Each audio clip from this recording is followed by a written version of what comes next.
Pakistan undefeated in this tournament. UAE yet to record a victory.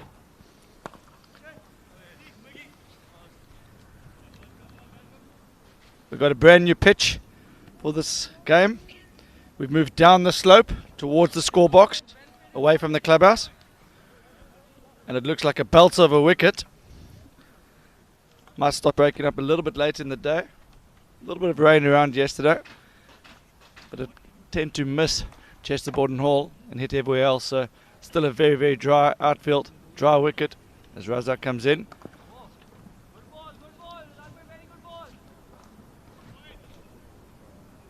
Going to be an action-packed day of cricket. In about 40 minutes time on pitch 2, LMS Australia are going to be taking on LMS Singapore in a crunch match. The loser of that match will find it very tough to get through to the through to the knockout stages. I'm joined in the commentary box by Bjorn Briggs. Morning, Wayne.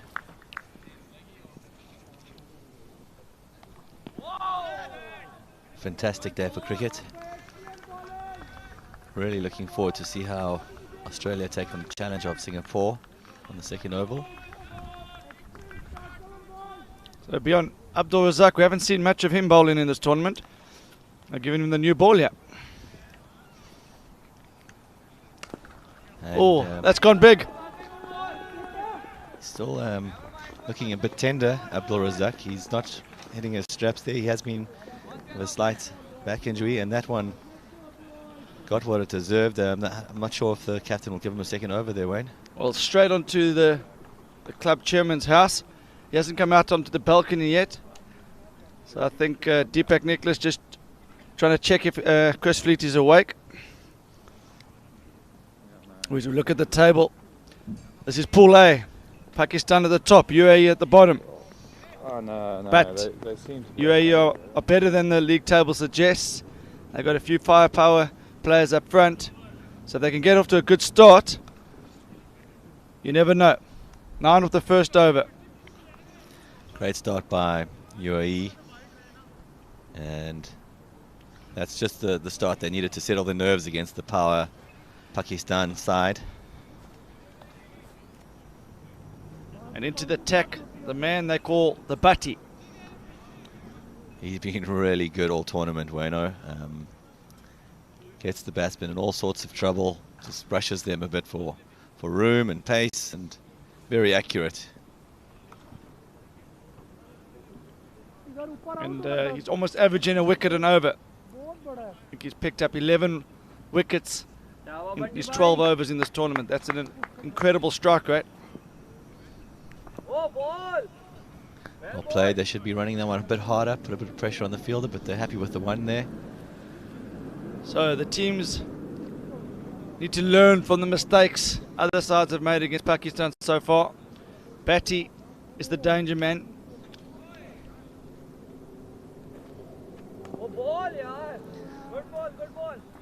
Pushed out onto the onside by Shiraz. So it didn't by Nicholas. Deepak now on 8 or 4. Great strike rate, great start for his day.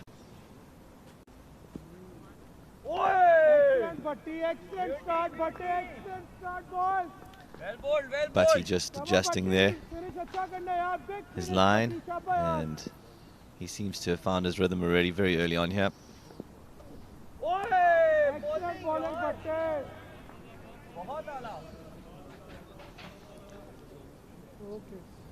So during the course of the day, we're going to start bringing up some stats on all the players, the dream team, the bowling rankings, the batting rankings. There's no doubt that Batty's going to be right up the top of the bowling rankings. Yeah. Playing on a new track today, Wayno. The off day on Women's Day. Welcome to all our lady viewers. Hope you had a great day off yesterday.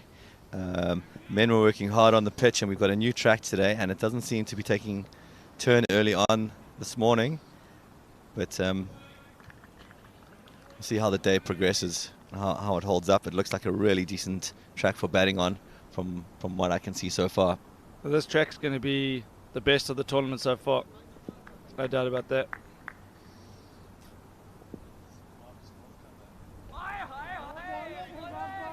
So Abdul Razak. Trying something different there, Wayno. Yeah, I think that's the slower ball, but he's carrying a slight injury. So he'll just be looking to get the ball in the right areas, yeah.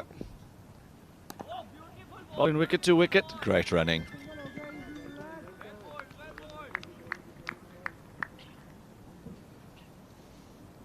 Andrew Childs is asking, has Dipak batted?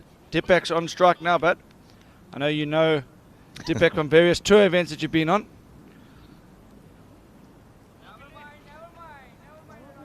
Wide signaled by the umpire there.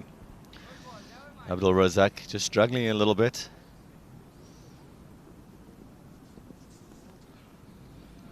Batsmen need to be watchful here. So you know he's a class act, and I've got a feeling he might just pick up a wicket here, Wayne. He's not going to be looking to beat anyone with pace. He's just going to use his experience. He's realised pace isn't always the answer on these type of wickets.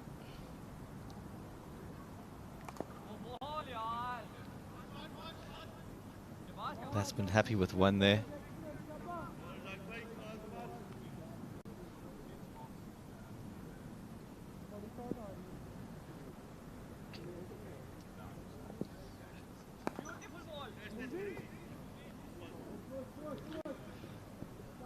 So, for those of you wondering the schedule for the rest of the day, we've got a pitch 2-match starting in about 45 minutes, Singapore versus Australia, and then there's going to be a cracker next year on this pitch, Sri Lanka versus LMS South Africa. As I welcome Nick Compton into the commentary box. Main man Wayne Grieve, very good morning to you, buddy. Nice day off yesterday. I tell you what, that was definitely needed. My lower back, which hasn't withstood the difficulties of standing on a cricket field for many hours, mate. It was really needed after a couple of big beers after that amazing victory against New Zealand. What a game that was. You guys are going well. That was a tight finish in front of a good little crowd that was building on Tuesday. That was a hell of a game. I mean, you know, it just shows what a great format this is and how exciting it is. I mean, I thought New Zealand had it in the bag, and then we got a wicket, and then it was toed and froed.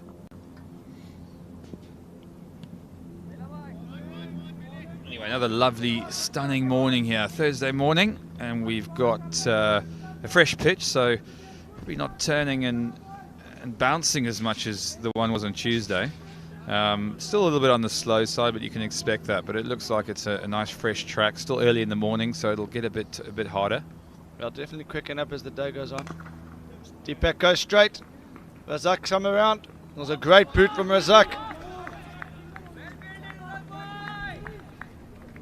Excellent skills from Abdur Razak. Still rolling back the years there, Raz. He's chuckling here in front of the commentary box. Still moving like a great athlete that he is, huh?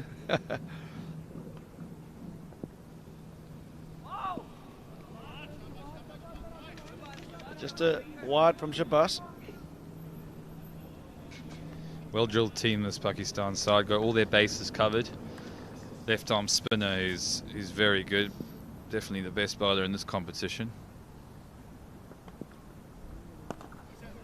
The conditions have been very similar to what they'd get in Pakistan, which is probably played into the hands of the Pakistan side.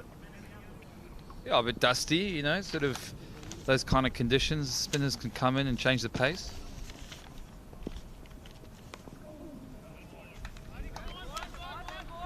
So Nick just looking forward to the game to follow on this pitch. Sri Lanka versus South Africa. Nick Pothers is about to make his LMS debut. Have you got any words of advice for Nick if he's listening in? Oh, I've got lots of words of advice for Nick. Always a great man. Got plenty to say. One of the best coaches around, in my opinion, and has got a huge future as a coach. You know, very excitable sort of guy. You know, got a lot of energy.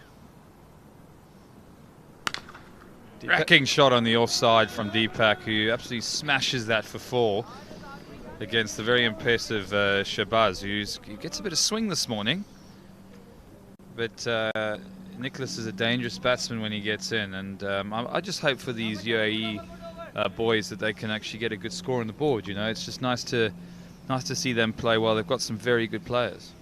I think that delivery showed this wicket's definitely going to be one that you can trust the bounce a little bit more than the back end of Tuesday. Yeah, it looks like a nice track. But yeah, I got Nick Pothis. I'm going to try and have a little chat with him at the halfway break and welcome him to this tournament. I know, like a lot of pros, they always come and they're actually quite excited. He hasn't played for a while, but we know what a good player he is. You know, he's got an excellent cricket brain, reads the game incredibly well. I'm sure he'll bring a lot of energy to an already energy-filled South African team. Yeah, they're not short of energy. There's a few moves they do after each delivery that Nick Pothis is going to need to learn. Some of those indoor cricket moves. So it's going to be interesting to see how Nick approaches those team huddles. Interesting start, yeah. I think a good start in many ways, you know, trying to sort of build a score. I just wonder whether they could go a little bit harder given the fact that the wicket's not doing a huge amount. Well, it's a new bowler, Bakari. It's a great shot from Nicholas. And that's 4. Batty just sliding under his foot. Might be good with the ball, but not so good in the outfield. His teammates not too happy there. Wants a bit more commitment from the teammates there. So number 7, Bakari, he's one of the real characters of this tournament. The team management refer to him as the mouth from the east.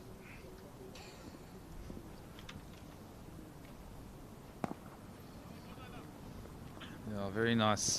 These two left armers, I tell you, in club cricket all around the world, you've got decent left arm spinners. Brings in so many dismissals, doesn't it? You know, get a bit of turn, ball goes on straight, LBW. Got away with that. I'm not sure that was a wide, but probably should have been hit for 4. Yeah, it's a smaller boundary now running down the hill on the offside. So they've moved the pitch probably about 3 or 4 pitches away from the clubhouse towards the score box down the hill. So the right-hand batsman who hit the ball through extra cover will be enjoying this change of strip.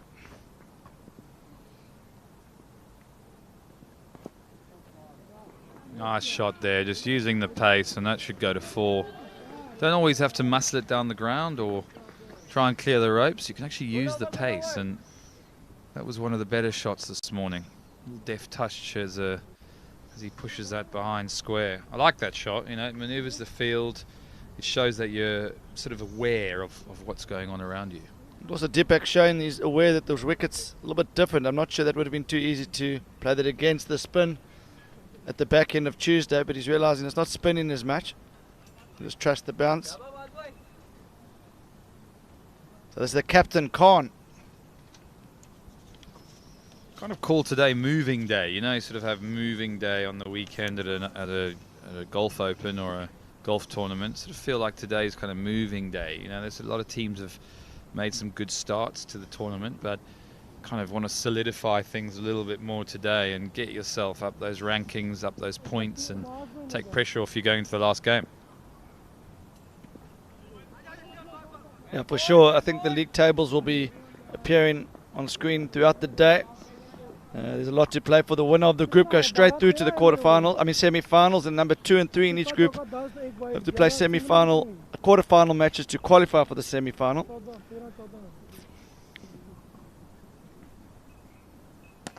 Oh, it's a cracking shot for 6 there, straight as a die, and just shows how good this wicket is today. If you don't quite get it right and it's in the slot, wait, no, I think we're going to see a few of those. Yeah, definitely, and I think we might see a few more from Deepak himself. He's on fire. Great start from Deepak. Nicholas.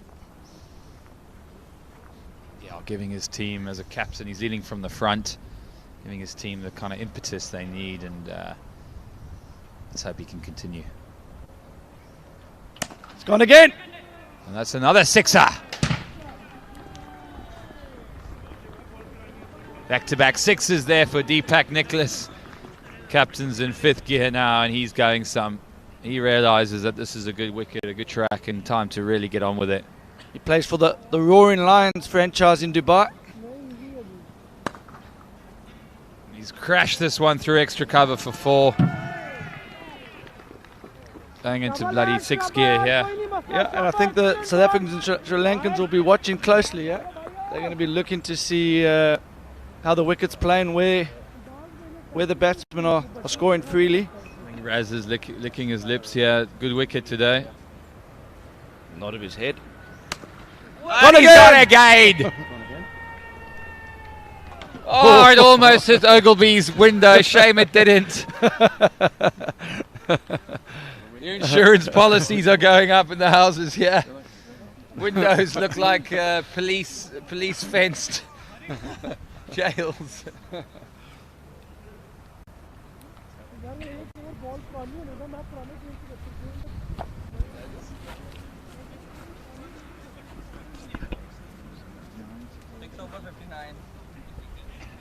In this over.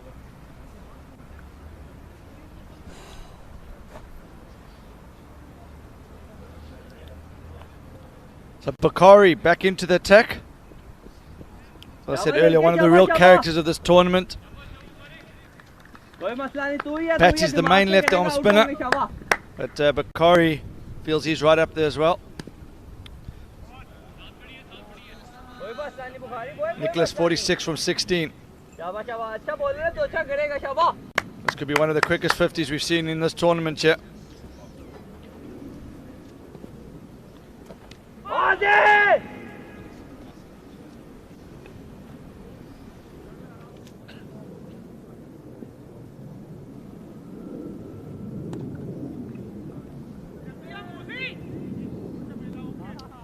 Good bit of batting, Wayne.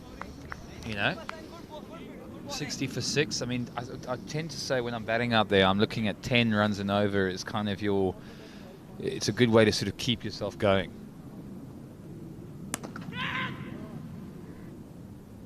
And Nicholas on track for one of the fastest 50s in the tournament. 47 from 17 now, Nick. Yeah, it's been a great innings. Really shows how good the wicket is, but also he's timed it very well.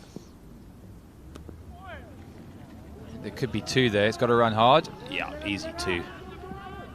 Easy 2. Really hard to say what a good score is. I know we've been looking at, I felt as when we first arrived, 180, 190 was a good score. Then, 170, and it's always been around there. But today, you almost get a feeling sort of anything, sort of 200's almost a good score now.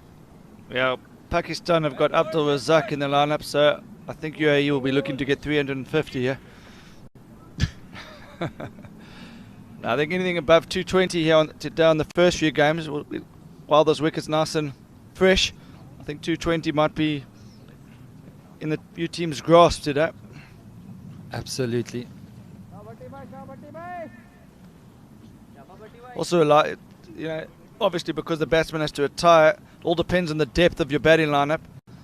So you can't just have a few guns up front. All 8 players need to be able to do something with the bat.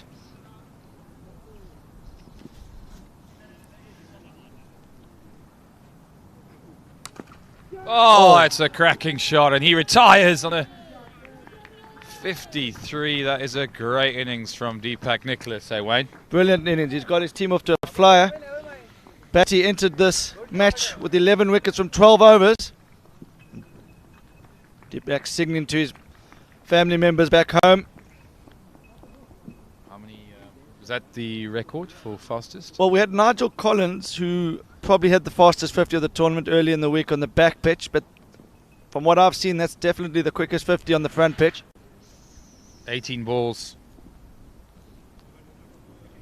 That's how you take the game by storm, and they needed to bat first. They won the toss. They did that right.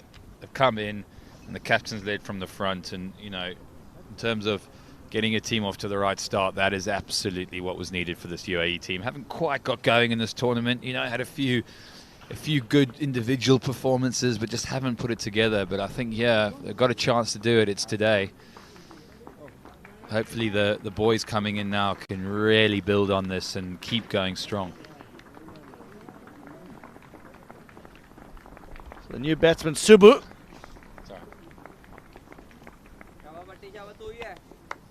How's Subu done this tournament, Wayno?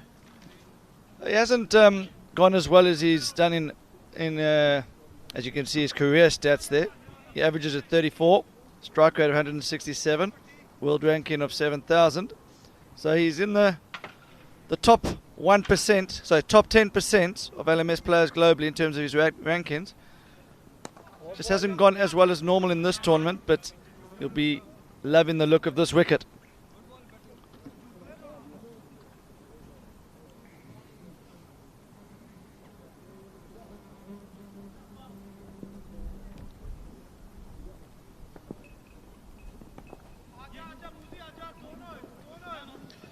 It's always tricky to try and get the balance right when you've had one very, very dominant partner. I always find that if you're going to go on and get some big scores, someone else has got to step into that role now. You can't try and get yourself in for too long.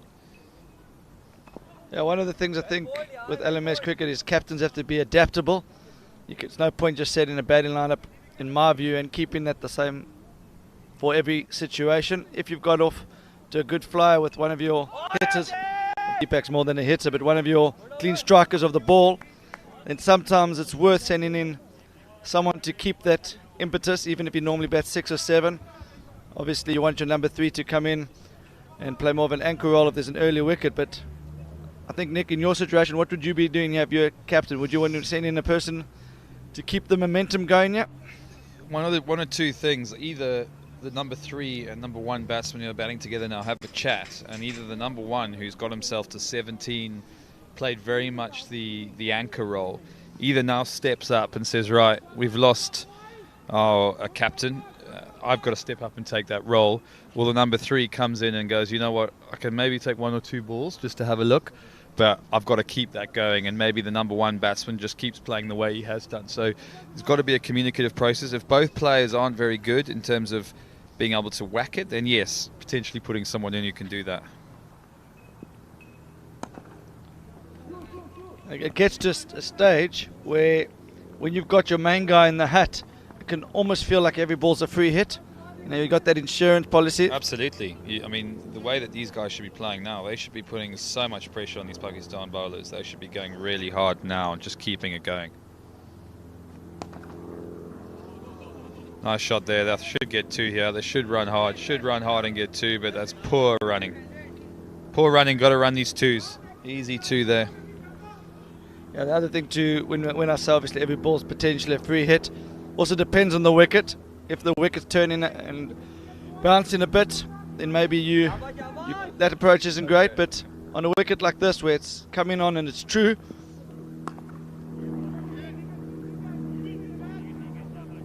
so one of these 2, I think, have to change approach. Shiraz, 18 from 24. That's he's done the job while Deepak was there, but as you said, I think they need to have a little chat in the middle. Yeah, Subu got 2 from 4. So the run rate just dropping. Yeah. Yeah, you suddenly just 2 overs go by and you think it's okay because we sort of had a good start, but you lose those 2 overs. Well taken out there by the captain, Khan. Yep, he's come in, kind of looked to get himself in, and then what happens is you do get a bad ball. Because you're not really in that sort of run-scoring mode, you then sort of think you've got to capitalise on it, and you only end up hitting it to deep square. And you know, if you're nailing it and you're in that mode, that goes out the ground. You know, that goes for 4. Yeah, and it's important to note that that's quite a big boundary now on the leg side. Pitches yesterday, also Tuesday, that was probably the smaller boundary towards the leg side, but that's definitely the big hit now when they're heading towards the commentary box. Absolutely. Got to tactically think about things, you know. I think we got a bit lucky, Wayne, on Tuesday night with the game against New Zealand. James Franklin playing a good senior experienced role at the back. Felt like they kind of had it in control, and then, you know, we called a power play for the last 2 overs and probably didn't get it right, actually. I mean, we got it right in the sense that he gave us his wicket, but he smashed it straight down the only man on the leg side's throat, and that kind of won us the game. But you know, you look at it and you think it probably wasn't the best tactics. We should have had all the fielders on the leg side, getting him to hit that way, whereas we only had 2 on the leg side. So you've got to be tactically quite clever Make sure you're looking at where the big boundaries are, where the wind's blowing, what kind of bowlers are bowling. So we look at Naidu's figures. Strikes it at 160. World ranking of 16,000. Averages at 33. So he'll be looking to strike at 160 above here. How many players are in the world rankings? It's over 100,000. So there's about 5,000 teams in the world rankings, and I think there's 150,000 players. The last count that have an LMS ranking. You could tell he was thinking, please go away. The guy just like, The other thing to consider, Nick, is the small boundary on the mid-wicket for a left-hander would be down to mid-wicket here. So if teams have left-handers, when the bowlers are bowling from this end, there's the argument of maybe bringing a left-hander in, and especially someone that likes to give it a heave over mid-wicket. Pakistan have got a lot of left-arm spinners. So it's always good for captains to keep thinking on their feet, not just sticking with the same order all the time. Played using the pace, just dabbing it behind square. They should get 2, and they do. Got to run hard here, UAE. They've had a good start, 75 off 9, but the last 2 overs have been poor. Been poor because they had a great start. Got wickets in the hutch, just 11 overs left, and you're playing against a very strong Pakistan team. They need 200 here. And Shiraz 19 of 25. He needs to go now. Another dot ball from Shiraz. Someone needs to get a message to him yet. like when he comes in, you might check him and he's not sure, like he looks, is it? Because he's got the beard on. Yeah. Is it?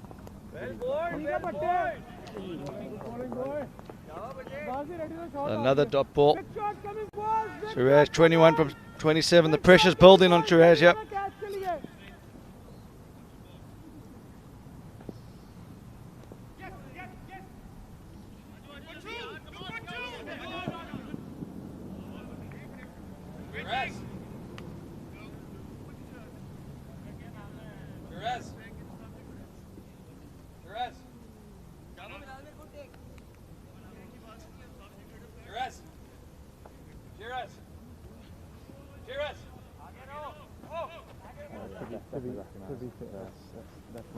So Batty to continue here.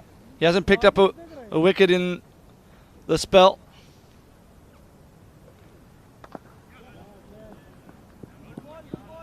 Only thing I can think of here is why UAE are potentially going this slowly against Batty, is they know he's the danger man. He's picked up 11 wickets in his 12 overs before this game, but this is a different wicket.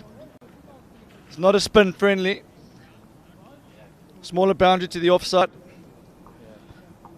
Here comes the very hairy, bearded looking wonder from South Africa, living in the West Indies now, coaching the West Indies, one of the best coaches around.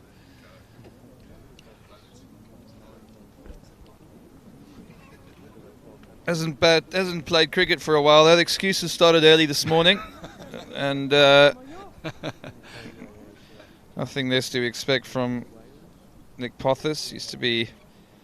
Don't think he's going to do much keeping in this tournament. Not sure that back quite bends as low as it used to.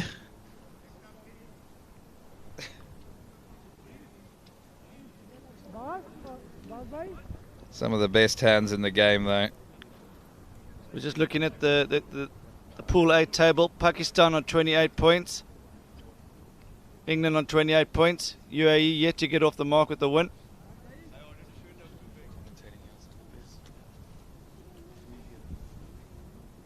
Shabash.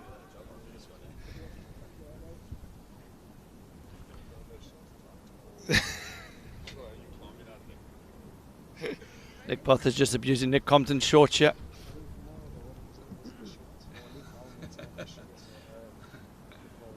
Just a banana. Oh, bowled him! Absolute cracking delivery there from the opening bowler. And Shiraz has really put his team into a hole here. He's got 22 off 30 balls. Great start from the UAE, but hasn't managed to capitalise on that start. And they're just going a little bit backwards now, the UAE. Captain led from the front. He's gone, might be a good thing. I think they've got to get Hashim in here. Hashim's a good player.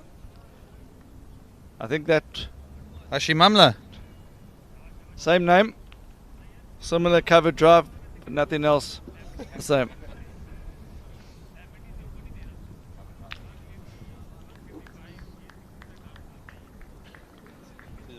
So that's actually Naidu that departs. Navalesh Naidu. Feeling the pressure created by Shiraz. There we go. Here's Ashim Ahmed. He hits the ball cleanly. Surprised he didn't open with Nick Lasher.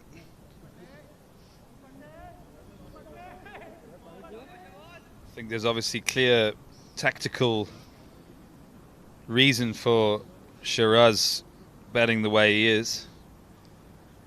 The only thing I can think of is in previous games they've found themselves 30 for 3 on a few occasions. So he's sent in to do a more of a boycott type role up front. Nothing wrong with that.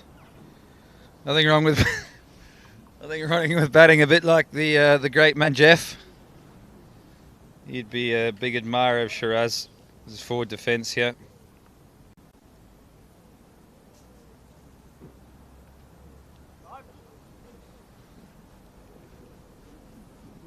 So new batsman Hashim Ahmed, talented player. Shabazz bowling that into the block hole.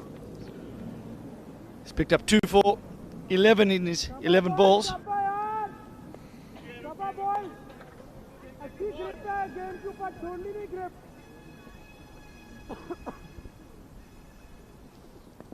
Lively little deft touch there. Using the pace. Nick Pothis behind me in great acknowledgement of that shot. Definitely expecting them to see him use the pace a little bit. But it's an underrated shot in this form. Everyone's trying to bang it all over the place, but actually, if you can just touch it behind, there's enough gaps in the field to get the same result. And they just moved Abdul Razak a bit finer here. Not sure Razak's moving off his chair there down the third man.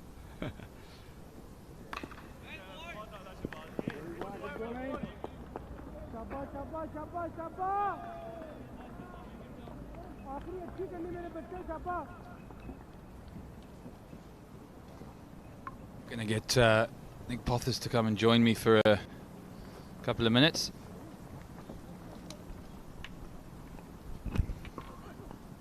Oh, Shabazz is really on a good card here. 2 overs for 3 overs now, 2 for 15. A little bit of swing early on.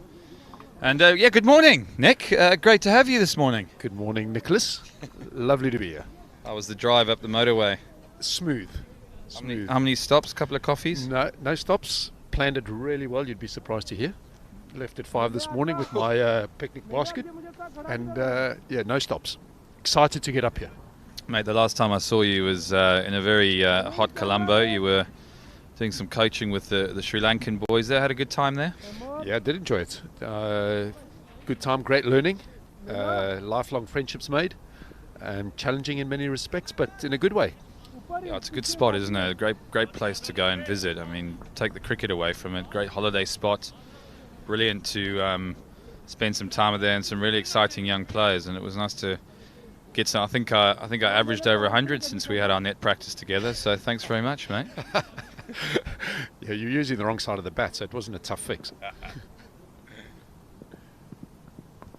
Oh, that's a good shot there from Shiraz. Yep, he's 22 off 29, but that could just possibly be the shot that gets him going now down to Farnig. Mate, obviously your first views of last man stands. I mean, you haven't been here long, but what does it look like to you? No, my first view was actually in Sri Lanka when the boys came to launch it there, and yeah, a bit nervous, has to be said.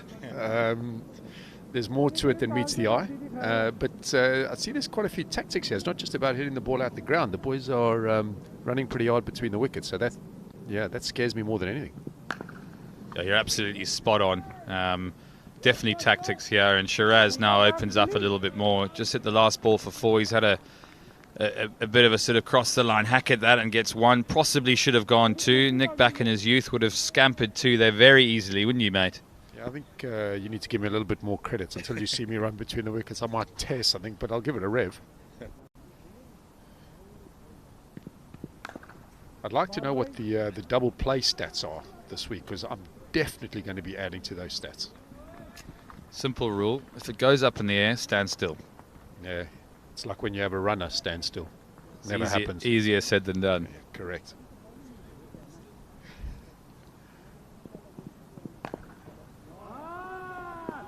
A cracking shot there from Shiraz. He's got himself going now, 31 from 32. So he is clawing it back, and that's the key thing. If you do make a start like that, you want to keep going, and it's exactly what his captain's asked him to do. He's nailed that one behind square leg, and this is a good over here for UAE. If you get one more boundary, really up with the rate. It looks like he's read the player down the hill with the wind and a strong bottom hand. So, mate, you've had a good time in Sri Lanka. You've done your time there, and you're now, before you sort of knew it, you're over. And Stuart Law gave you a call, and you're over helping out the West Indies. I mean, what a great experience too. Yeah, it is. I tend to stick to the islands, move from one to the next. But yeah, instead of staying on one island, we now travel among the islands. So yeah, it's interesting, different culture. They are the kings of cool, and you certainly can't out-cool Chris Gale or Andre Russell, so pretty pointless trying. But no, they're a great bunch, certainly not short of flair. And it's been a great experience so far. Yeah, it's a tough balance to get, because I guess you almost put Pakistan almost in that category of having flair and something a bit different about them, and you kind of want to encourage that, but at the same time you want to bring a bit of discipline and a bit of hard work, don't you?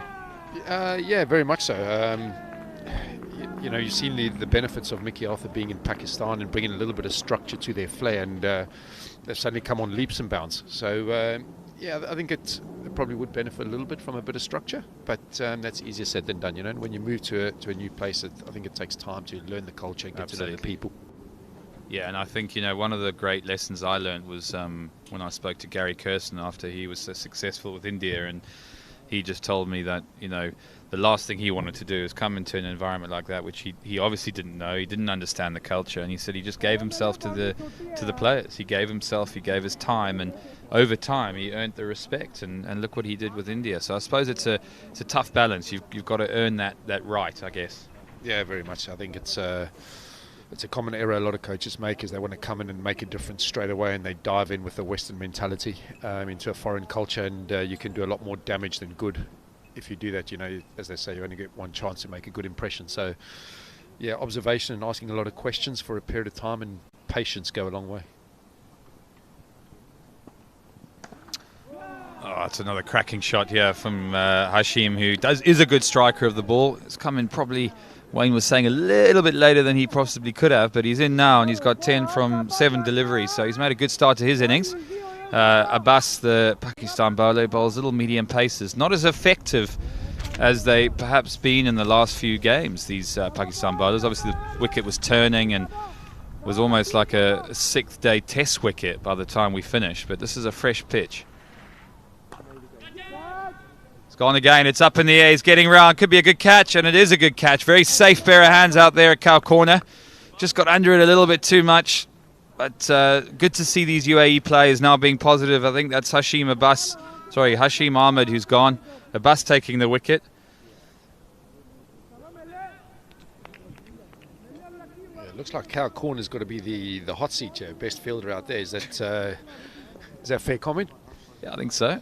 I think you want to have someone who's a bit nippy as well. You want to stop those twos. I mean, I've sort of found that if you hit it out into the deep, there's almost a 2 every time, unless you've got a gun fielder and it goes straight to him. So as a batter, it can be quite tiring. If you're really on it, you're running 2s or you're hitting 4s. Sounds like too much like hard work, to be honest. You will be knackered after your first game, mate. I'm knackered already. So let's get on to more interesting conversation. Let's talk about your beard. Yeah, that's riveting. That'll keep people coming back. Yeah, absolutely. I mean, we love the bearded. We're going to call you the bearded wonder today. I guess you're looking forward to playing with the South Africans. I mean, you've heard a bit about them. They are the loosest team in the competition, and definitely the most energetic. And in true South African style, they're very competitive. Yeah, on the competitive element, I'm not sure, but on the loose side, I should probably fit in pretty well. I haven't met the lads yet, met management, It's always good to meet management early. But yeah, I'm looking forward to it. Yeah, they're a good bunch. Play the game hard. They've got some good cricketers, and I think these conditions today will definitely suit them. New batsman into the crease, Pratap Bose. He's just edged that one down to third man. Not Razak, sorry. Change of fielder down here. Basim. Yeah, that bloke actually moved, so it couldn't be Razak. Now Razak, I think, does 10 overs, and then he's got a bit of a calf strain at the moment, so I think he's just gone off the field to ice it. So just a continuation of his first-class career then. Actually, he hasn't gone off the field. I don't do him justice. He's done a deep square leg, or should we say third man. He's nicked this one again, and this will be 4. Even Usain Bolt wasn't getting around to that. So, a little bit wide there from Mr. Abbas. A little bit expensive here. 1 from 36 off 1.5 overs. Would have been a wide, but got 4 from it. Do you know the wide rule? So if you bowl 1 wide in the over, you get an extra ball, and then if you bowl a second one, it's counted as 3 runs. So if 1 wide has been bowled, another one's coming down, best to leave it alone. So a max of 6 balls in the over then regardless. I have been reliably informed of that this morning. That's good. I've been doing a bit of research. I'd like you to do a bit of research, hey mate? Got to be prepared. Absolutely. Still going to be a fish out of water once I get out there. No, I think what I find quite interesting is, you still got to get yourself in a little bit, and because the fielders are on the boundary, it's quite nice in the way that even without trying, you can still, tick over. It's a cracking shot. You like that shot, don't you, mate? Oh, I love it. Get over that side. Ball. I'll tell you what, the bloke on the cover boundary hasn't touched the ball yet. I like that. That's probably where I'm going to hang out. So what you can do is, in the first 4 overs, you can have a power play. So which means you can have 4 on one side of the field and 2 on the other. Obviously, you've got to back your bowler that he knows what he's doing. But if you get a good bowler who can bowl one side of the field, it's quite difficult early on. Interesting. I'll leave that up to the captain. It's probably a bit too complex for me to execute my first time out. So when did you get back? How long have you been back in the country? A day. Wow. That's a very good effort. Well, Roscoe and Wayno are very good mates and hugely persuasive.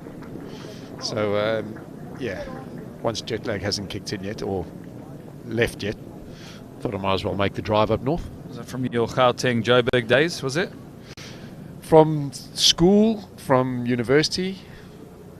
So, yeah, it's a long-standing relationship, and Roscoe used to stay at my B&B whenever he cruised down south, so always a pleasure to have him there, because you're going to have a drunkard in the house for at least 2 days.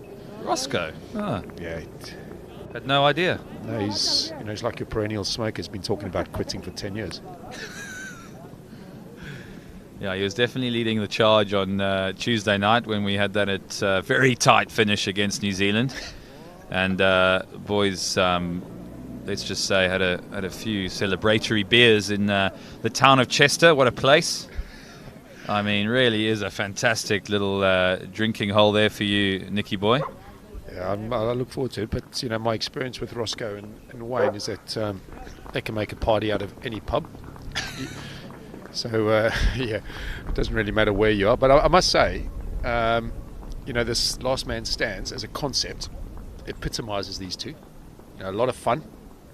Some of the rules here are born out of the back garden, and obviously very engaging. So yeah, I'm not surprised that it's become such a massive success.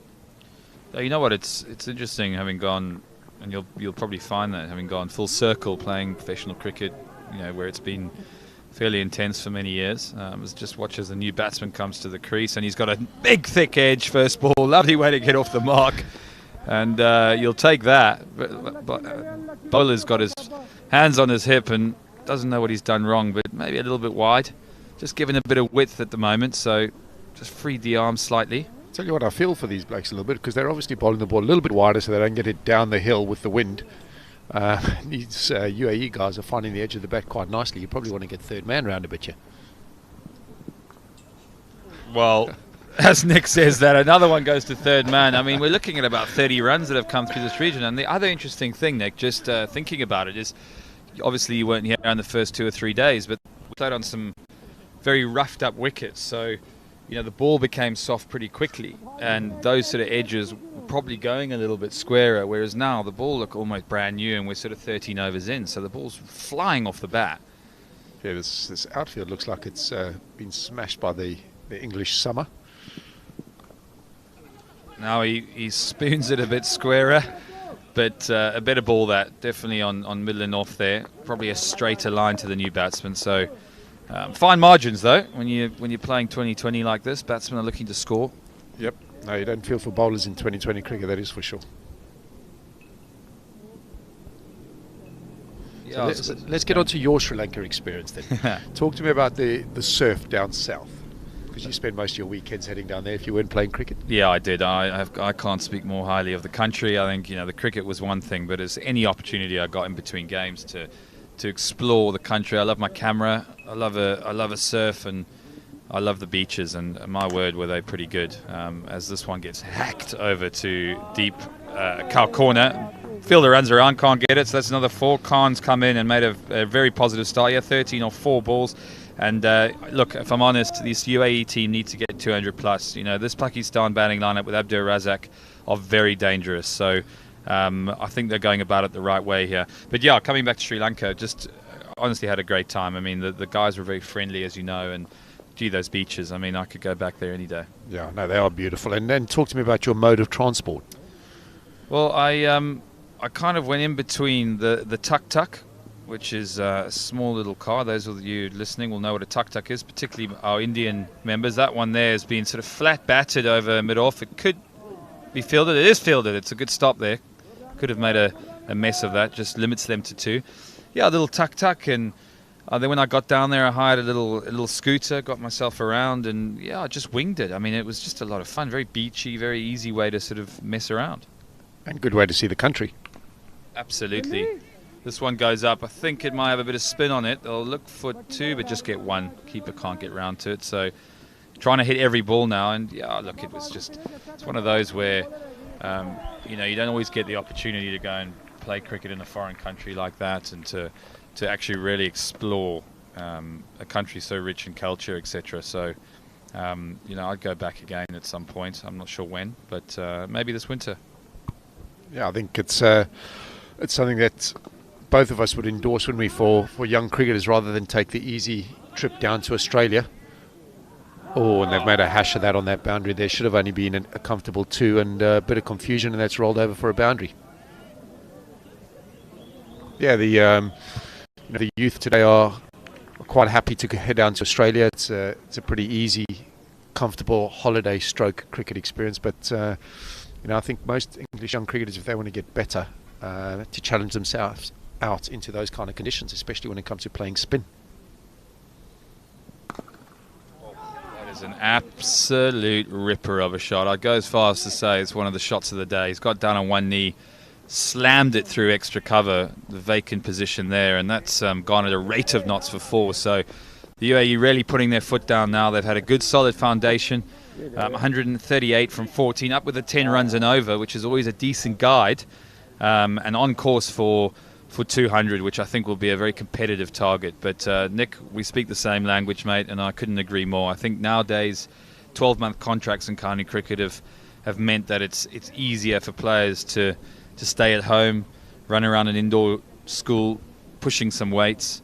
But really, the place where you learn to bowl, to bat, is obviously out in foreign conditions. Places like Sri Lanka where it's not like home, where you're playing on foreign pitches, and he's just been bowled.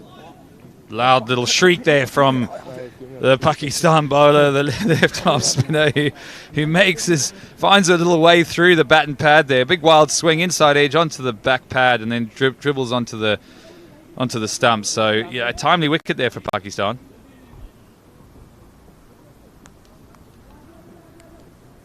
Yeah, this guy doesn't look like he's too easy to hit. Sort of low left armour, not much bounce. We've got a bit of a slope running down here, so it looks like it could be pretty effective from the end he's bowling. Yeah, very much so, and I think you kind of almost need to be aiming straight to mid-on. No turn, ball coming into you, almost like a little left armour that's swinging it in. So easy to to play for spin like he's done there. It's just played down the Bakerloo line, and it was on the Piccadilly, as they say. It is interesting listening to you commentate, Nicholas, and being so eloquent. The ball goes on the leg side. I've noticed you call it a hack, and if it goes through the offside, you call it a ripper. I think it's a bit biased, isn't it? Yeah, a little bit T20 language. I think it's become bad. I should probably, some of the shots though. There's a bit of agriculturalism in this game, isn't there? I think it's probably spent a little bit too long at the home of cricket. There are both sides of the wicket here, and leg side shots. I'd like to think you'd give them a bit more credit. Absolutely. That MCC manual, it's a thing of the past, Nick. I'm still playing with a high left elbow. Yep. There are two hands on that bat. They're both allowed to do some work. Going well.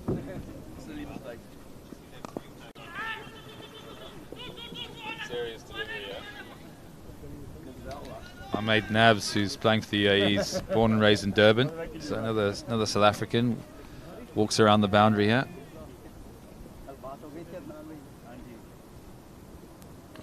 Oh, and he's given himself some room, and again the bowler Bakari is really coming alive now. A couple of really late wickets here in the game, and these could be absolutely crucial. Still 5 overs left, 142 for 5 now, and just stumbling again, Nick. Yeah, and I think he's made the same error as the previous batter, trying to get the ball on the offside. It looks like play this guy as an in-swinger rather than a left-arm spinner. Yeah, absolutely. Even a little fine sweep or try and get over to off stump, and it's also coming down the slope as well. So not a bad option on Tuesday's wicket, where the ball perhaps would have gripped and turned, but today the ball's just going on with the arm. Yeah, it reminds you a little bit of Shakib Al Hassan from Bangladesh. Low arm, no turn, straight at the stumps. Yeah, so West Indies, there's a bit of work to do, but who do you play next? We have a tour of India, which is going to be a challenge, and then we go straight to Bangladesh, so away from home for mere 85 days on the subcontinent. Wow. Take your baked beans. The planning process has started. Lots of protein. I can tell you Nick Pothers's bag will have a lot of protein bars in there. I can tell you that right now. I loves a protein shake and a protein bar. You've got to find ways around the stumbling blocks. Morning. How are you boys? You all right? A couple of the Saffers have just rolled in, looking a bit bleary-eyed after their day off. You all right?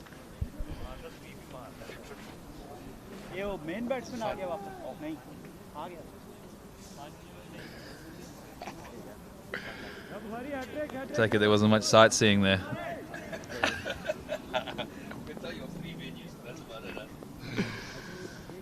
Yeah, we had a compulsory day off yesterday, which I think was much needed, both to rest the legs and of course the heads as well.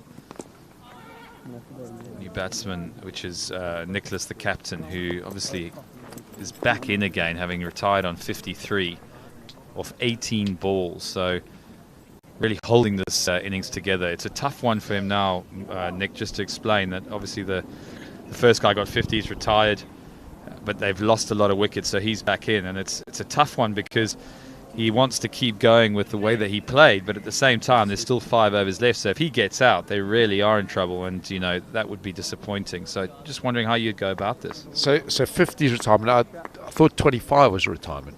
50. Wowzers. But if you get to 25 you can retire, mate. That's great. If I get to 10 I might be looking to retire. It is a tough one, isn't it? Like, yeah, what does he do? Because you're sort of not too sure whether to stick or twist. You need to get a score against this batting lineup, from what I've heard. And being a little bit more conservative probably isn't going to help. And he's hit that straight up. He's under it. And he's dropped it. It's a huge drop catch there from mid-on. I mean, that went literally to the moon and back again. And look, if there was a wicket and a catch, that was it. Nicholas, who moves on to, I think, 60 now. He's had a cracking game, but this was a really tough catch and just helps to parry it over for 4. Well, I suppose he's told us how he's going to play. That's a lovely bit of batting. Smart. That really, for me, is a great touch.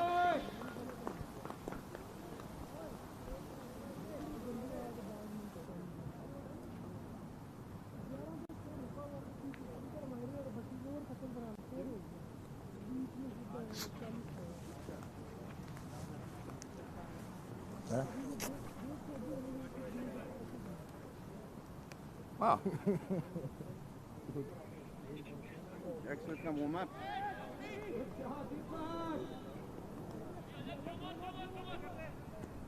Back up, yeah, बच्चे.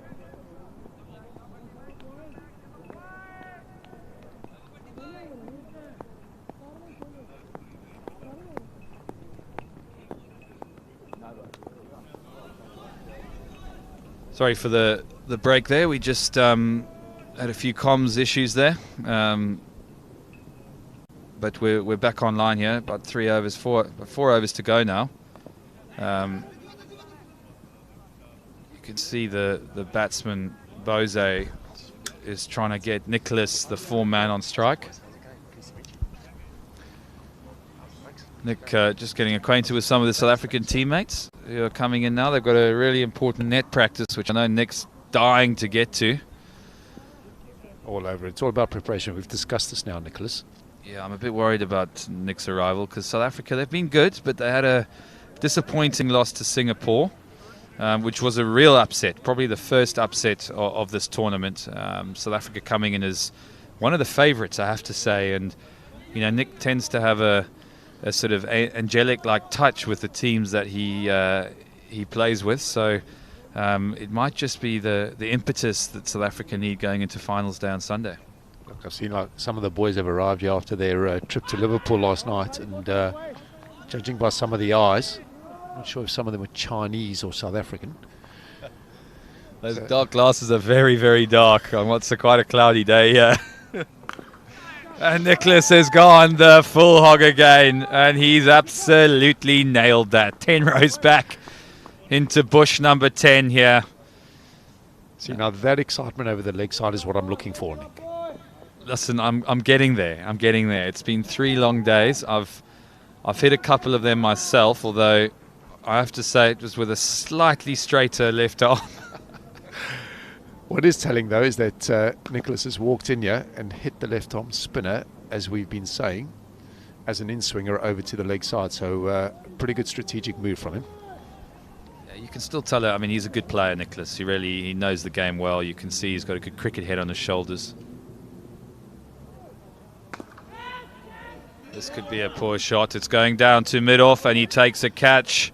Oh, and there's a double play. Oh, see, I get all excited. Almost a double play. Very correct I want to see this double play. So there was almost a double play, right? Number 10 started wandering out of his crease there. Now, look, what he could have done. Now I'm getting the hang of it. He could have sprinted there and back, and, you know, might have been tight. But if he had got a 2 there, that would have been 2 runs. That's just an example, right? Because Absolutely. just looking at that shape, I'm not sure he would have made it back for 2. Probably correct. In fact, you're pretty definitely correct there. I think that would have been very poor if there'd been a double play. There were still 3 overs to go, and Nicholas on 70. I think I've got it in my mind that when I leave here tomorrow, if I see a double play, my week would have been complete. I'd like to see actually, I have seen a double play, and I tell you what, it was done by... Who was the double play done by? Andy Solomons from Sri Lanka, who took a blinding catch and then had 1 wicket to aim at and nailed it down. And it was probably the best bit of individual piece of cricket we've seen. Yeah. See, that's got to be tough to beat. That's got to be number 1 on the highlights package, surely. Yeah. That or my 6 over extra cover.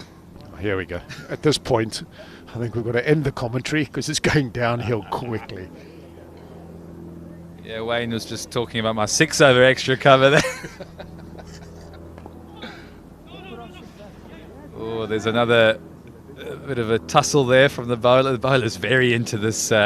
He's actually been the pick of the bowlers. 3 overs for 28 off his 4 overs, which is an excellent return for the left-armer Bakari. Saluting his fans as he leaves and exits his spell. Only 2 overs left now. There's a lot of action in that over because that over seemed like it was about 12 balls, not 5. Yeah, it did seem like a long over. A couple of wickets fell.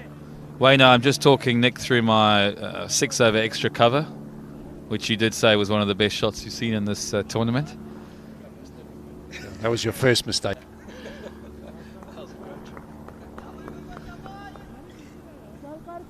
I Nothing like just a bit of self-confidence before a big day today. Now, you told me this is 8-a-side, but I've seen about 27 South Africans walk past me. Is there a reason for this? Biggest squad in the tournament, these Saffers, they've come over in their droves. With the weakest currency. Here come the main oaks from Joburg and Pretoria. No, he's 1 minute he's from Pretoria, the next minute he's from Cape Town. Batting.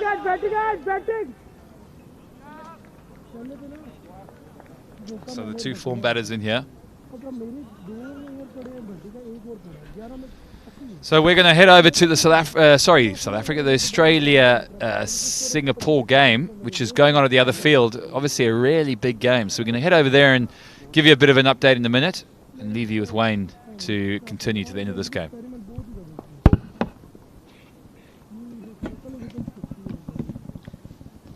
So thanks to Nick Pothers and Nick Compton for a great piece of insight into Nick's coaching in the West Indies and also into their approach to the LMS format.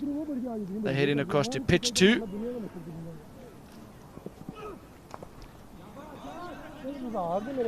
Got Bjorn Briggs in the commentary box with me. Bjorn, in a minute or two, could you just get me an update on the Singapore versus Australia game? That's a crunch match in Pool B. Whoever wins that, whoever loses that is going to really find it tough to get through to the knockout stages. Australia wouldn't have seen that coming, Wayno. One of the favourites coming into the tournament. So you got the scorecard up there. For those of you who are following lastmanstands.com live scores, you can follow the game live yourself, but Bjorn's going to update you. Still quite an even contest at the moment. Australia 77 for 2 after 9 overs. Had a good knock by Nathan Tyrrell, 43 of 24. And Srinivasan got 23 from 17, opening up the batting. Matt Angus was bowled by Singh for 8 runs, and Marty Henderson, the legend, has just come to the crease and he hasn't faced the ball yet. So this is, we're going into the final over here. Deepak Nicholas playing a blinder. Captain, leading from the front. A big character, Nicholas, and leads by example. Lives for the big moments, and he needs to finish off the final over here with more good batting and a couple sixes. And for those Australian viewers and Singapore viewers, there'll be some live footage of your game coming soon. As the interval of this game, we're going to have our roaming camera to pitch 2 and we're going to commentate on that game for a while. But before we do that, Nick Pothers and Nick Compton will be interviewing a few of the Australian batsmen on the sidelines. Dropped it short and he's missed out on that one, just losing his balance. Khan.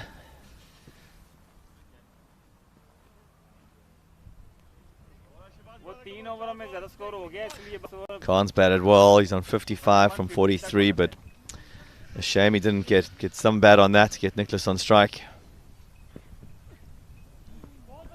It's another dot ball, not going the way of UAE this final over.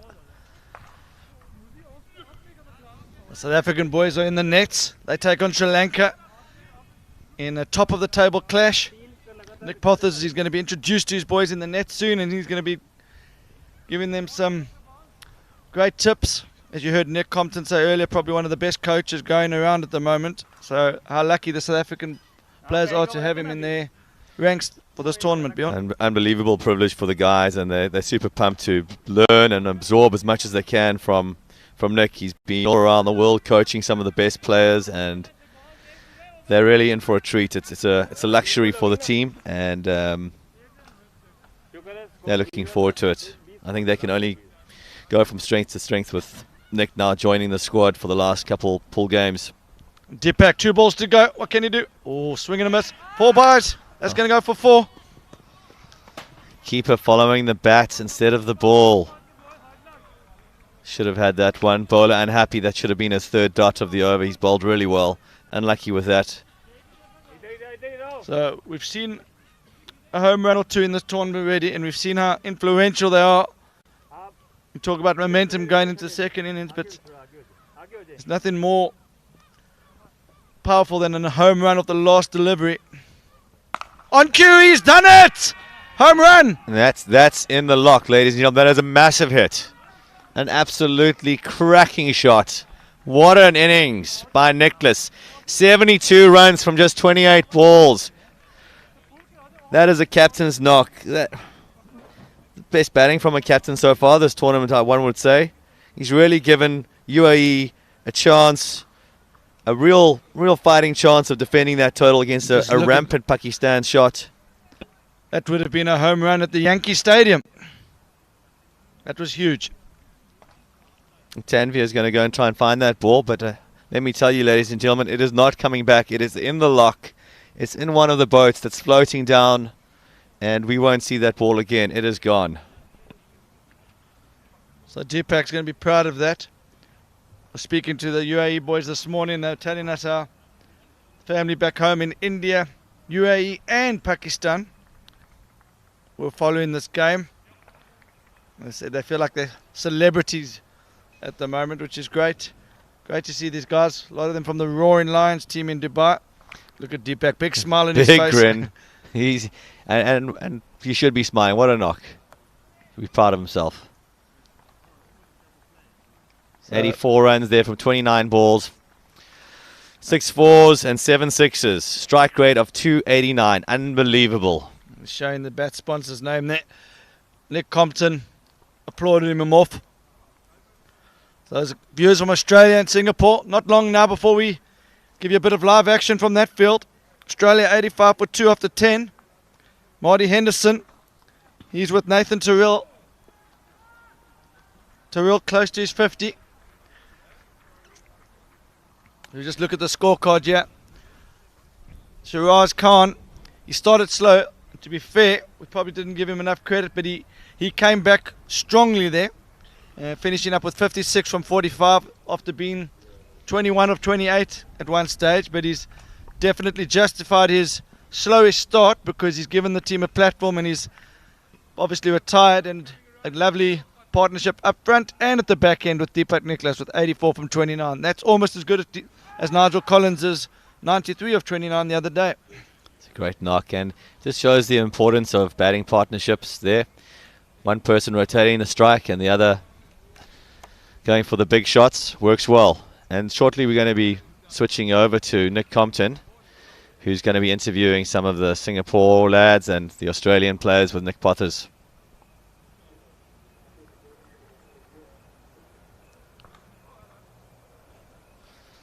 Australia 88 for 2 from 10.3 overs.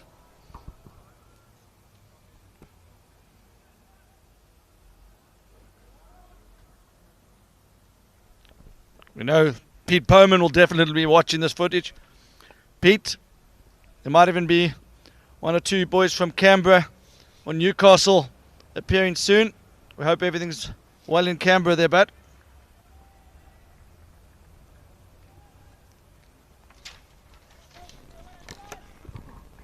So we've just seen a really good finish there from the UAE against Pakistan. They amassed a good 185. So looking forward to a cracking second innings here. But on the other pitch here, pitch 2, we've got a big game. Australia are playing Singapore on Singapore Day. So a big day for Singapore. But I've got Matt, one of the Australian players here. Matt, going okay at the moment? Yeah, it started out pretty well. We've got a few runs on the board. We're going just over 8 and over. It is going to be a very big scoring pitch, we believe, and the pitch is offering quite a lot for the bowlers, so it's anybody's game at the moment. We've just got to keep cracking on. Nathan's putting a lot on the board for us over the back here, and we hope he can get himself back in the shed. Really want to win this game, mate. Just to get those points up and get yourselves firmly in control. Oh, look, losing the first game, we knew it was match win every game from there on, and that's the way we've attacked it. So no matter who it was, we've got to respect every ball, every player, and every team. So it's a win for today, win for tomorrow, and we're through. Well, we've got an Englishman, an Aussie, and a South African here. I'm going to bring my good mate Nick Pothis, who's come up the motorway. He's been in the West Indies. Big game tomorrow, South Africa, Australia. Going to be a lot of niggle in that one, hey, mate? You're English now, are you? Okay. Nigel, no, not at all. Not at all. I've only just got up here. I'm trying to stay out of trouble, get into the swing of things. But I think South Africa against Australia there's always a little bit of niggle, isn't there? It's just the way it's got to be. Of course there is, eh, Matt? I mean, you guys want to get one over these cocky South Africans. There'll be more than a little. Look, excitingly, I think the niggle will start probably in the bar after these games here. So we'll get in the bar and have a few drinks pre-game, and then see how we get on tomorrow. Oh, great. I think, look, guys, if you're going to come and watch a game tomorrow, Australia-South Africa is the big showcase game. We've got Australia onto 89 now for 11 overs. Need to have a strong finish to put a competitive total against a good Singapore team. But we're going to head back to UAE, are about to play against Pakistan. The second innings, Abdur Razak, man of the moment, who I think we should watch this because he can hit some big sixes. So back to you guys.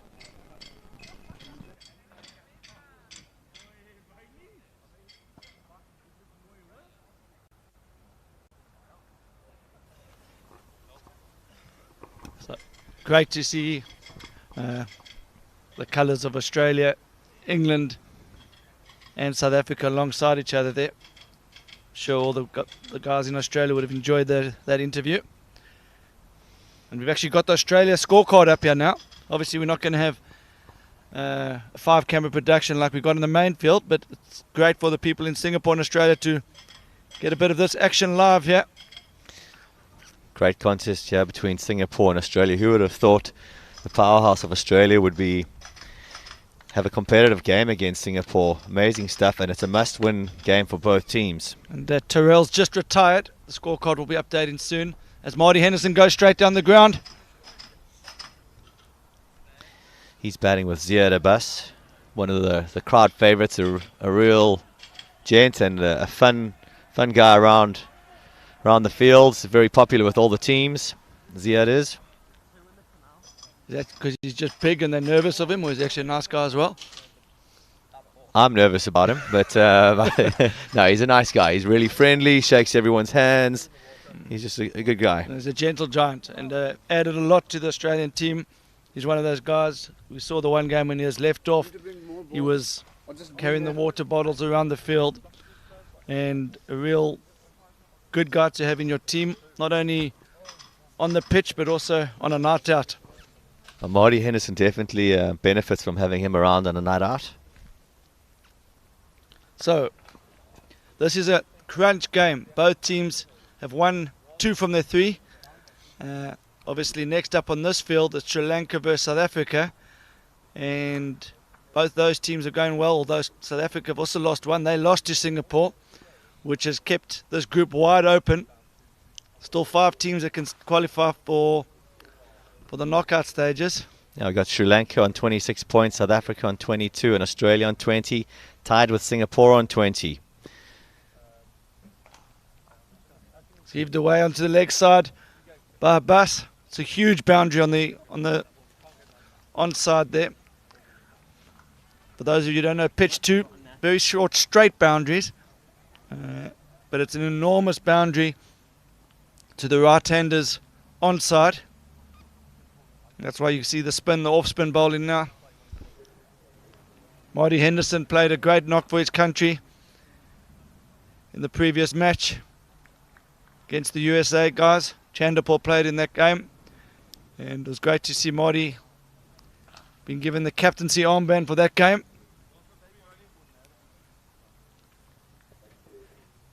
I don't know if you saw his post-match interview, Beyond, but he attributed the win from Australia to AJ's 3 daughters. It was a great gesture from Marty Henderson. Special stuff, Wayno. So Murugan, That's a wide down the leg. second over. He's only gone for 6 runs off his 8 deliveries. So Australia are going to need to find a way to get him away.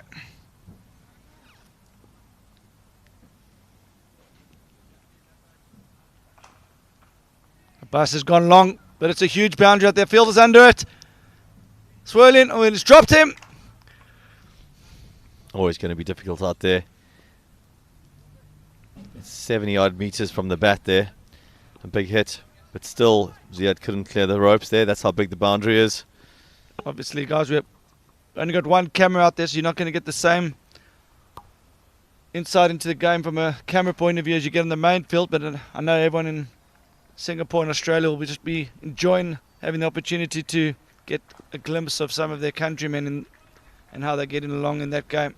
Obviously, the live scorecard will be going throughout the game, so you can keep an eye on that. We'll be crossing back to Pakistan versus UAE shortly. Abdul Razak, there's no doubt he's going to open the batting. You don't chase down 185 without a game plan up front. And their game plan is going to revolve around Abdul Razak hitting the ball and hitting it long. You just see a scorecard. Terrell, Nathan going well. They're 50 from 31. The boys in Wollongong will be very chuffed with that result. Australia will be happy with their score going into the last 7 overs. 104 for 2 after 13. They'll be looking to add another 70 odd runs at least, one would say, on that second oval. So watch Marty Henderson, yeah. Oh, we're back with Abdul Razak. So 2 greats of cricket there, Marty Henderson, and then we've had Abdul Razak. Plenty of talent on display here. 2 big names on display, one on each field. Marty Henderson will be wanting to have a highlights of that. His name mentioned in the same breath as Abdul Razak. What an honour. And honour for Abdul Razak as well. A couple of years ago, Marty told me a story. Well, he told me a story about a couple of years ago when he was speaking to AJ, and he said to him, "Yeah, I'm going to play for Australia," and it's finally happened. And he says it's all thanks to AJ, and it's a dream of his. And little did he know it's going to come true, and that he'll be playing along the likes of Marcus North and against players like Abdul Razak. And it really is a special time for these players, and they're soaking it up and stepping up their game.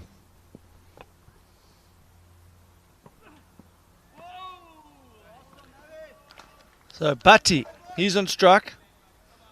He's been one of the finds of this tournament.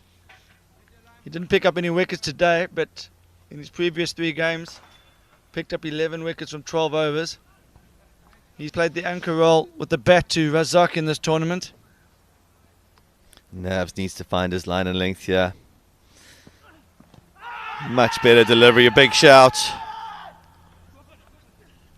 Well, UAE have come out with the game plan here. They determined here to get their first win of the tournament. They've given themselves a great chance, posting 185.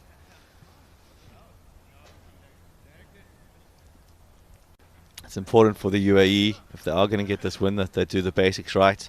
Get good field settings and bowlers bowl in the channel. For those of you on the live feed, we want to hear from you. Dave Terrell, I'm sure he's the brother of Nathan, says well done, Nathan. That could be out. No, just into the gap between third man and deep backward point. 1 bounce 4. I think he just opened the face there.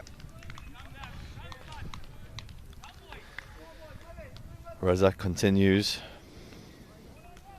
with his power, aggressive batting. He's not going to die wondering about this score. So Razak, he's got the brand new co-branded LMS Bass range. Seems to like the bat. Not sure the chairman's housed it. Miss hit. Hashim.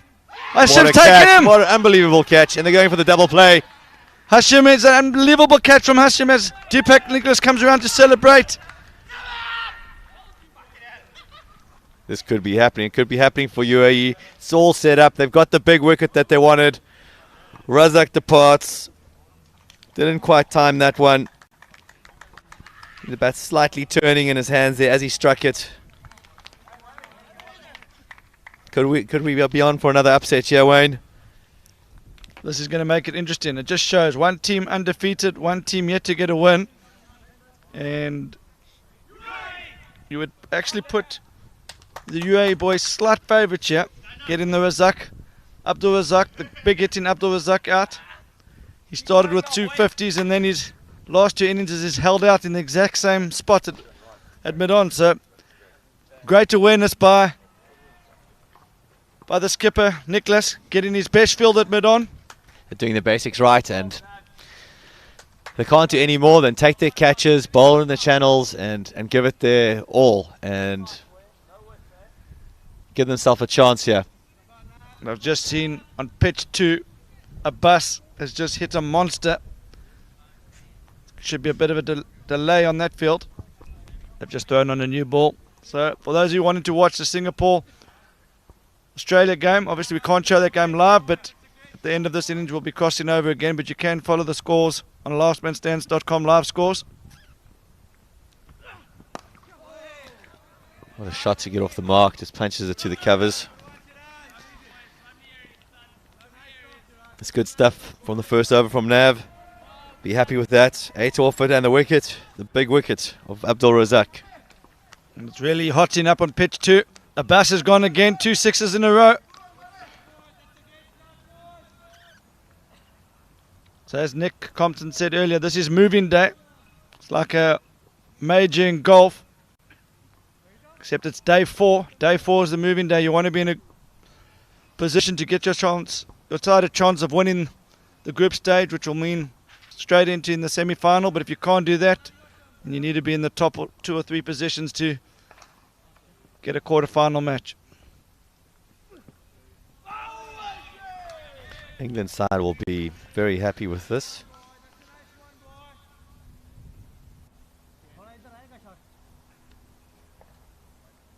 They had the boys were telling me that they thought Pakistan was the strongest outfit, so I'm sure they'll be happy with them if UAE can knock them over. Shows that anyone can be beaten in this game of cricket.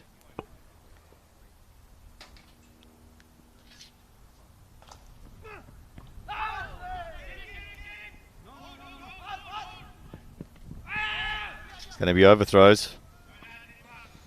Deepak cuts it off. That's the advantage of two players backing up. Good from Nicholas and Hashim.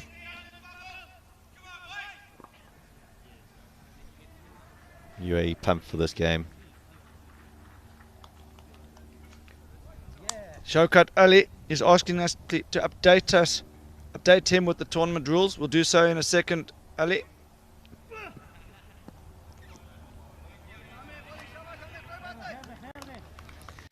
You can start with the wide one there, Wayne.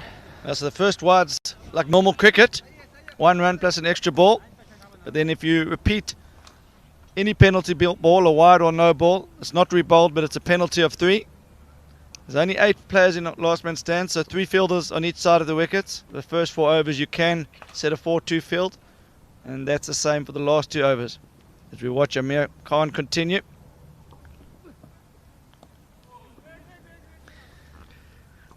And that one's 3 there. That's the second wide of the over. That's costly for UAE. They really can't afford that. You don't want to be giving the team early doors easy runs. You want to make them make the play, put the pressure on them. When the 7th wicket falls in last man stands, last man bats on his own with no runners. Cut away down to 3rd man. Oh, unlucky bounce. It's turning into a good over for Pakistan.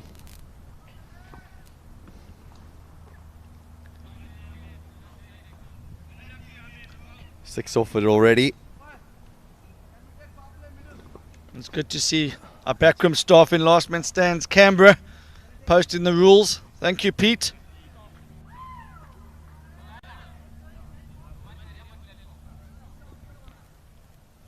You can have an eye on the rules, lastmanstands.com/rules. Shaukat, please tell us so far what's your favourite rule? Good shout.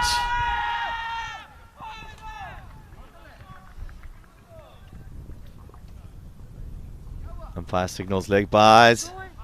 That's 4 extras. Really good over for Pakistan, that. Score now 22 for 1 after 2. It's a massive over.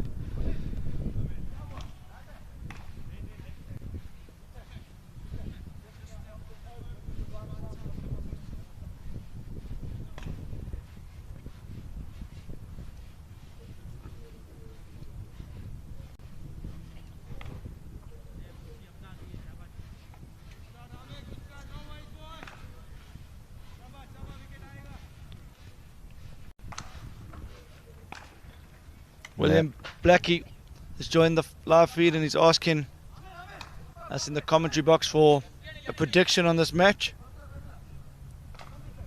As things stand, Pakistan ahead on the run rate, but they have lost the early wicket of Abdul Razak. And it's interesting to see a power play being taken here. 4-2 field. They're all going on leg side. I think they're worried about the big hitting left-hander here. Interesting move to have everyone on the leg side. Vacant third man. He can't give any width now. You see, he's worried about that. That's the one danger of bowling a 4-2 field. You've got to have the bowler to have the control to do that. And it's still, I mean, it's the third over. The ball's still getting a bit of shape. And that just slides down, well down the leg side. Easy decision for the umpire. I prefer when power plays, unless you're a spinner, really I think the offside power play is the better option, but with the left-hander maybe trying something different. I think there's 2 reasons for it. He's swinging it in, and then it's running away down the hill, and there's a very small boundary, but that's the only reason I can think of. But I genuinely agree with you. If you're going to do it, it's usually with the 4-2 offside. It's easier from a captain's point of view. They've also got a very wide fine leg there, Wayne. Possibly could have him a bit finer. That's where you want to bowl it. That's where you want to bowl it. Mid-off, coming in. Extra cover was slow to react there. Much better bowling by Nav. So that's where he should be going, looking to go most deliveries. I think PJ could probably come 5 off on the cover point boundary. It's uphill and it's a massive hit there. It's a big hit. He's done so now. The fielder looks a lot better on this ball now. Oh, and there's the third man, vacant. So Deepak's made a play here. Hasn't quite worked, but always good to see captains thinking.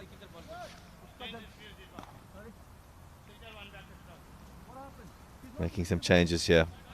Just been too expensive. Not enough pressure on the batsman there with the power play, I don't think. Possibly 4 on the offside would have been better, and coming around the wicket.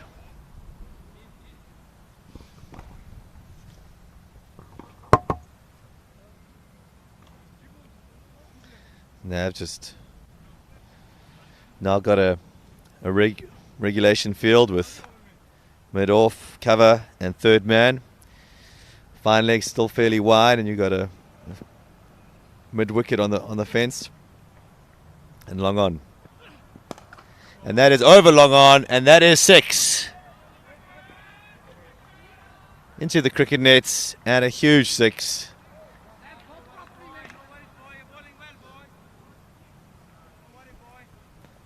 Now just slightly too full and on the legs there.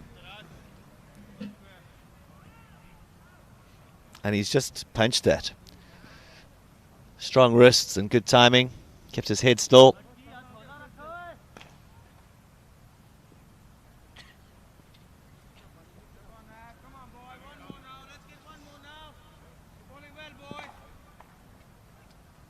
Nav going for about 16 runs this over already. 1 ball to come.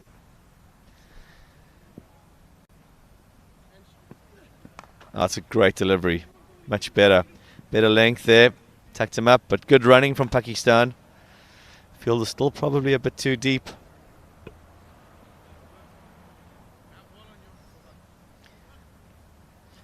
Score now is 41 runs for 1 after 3 overs. We've got the final over of the power play.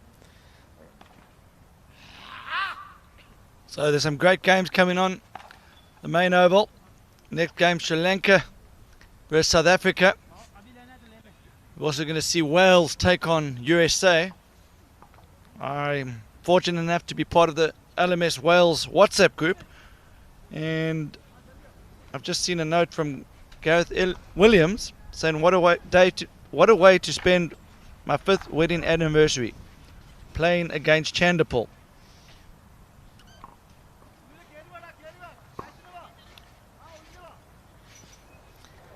What a pleasure to play with all these superstars of the game that have been great servants to cricket around the world over the years. Chandapal's always been one of my personal favourites to watch him bat, and his mental strength and ability to score runs against the best bowlers.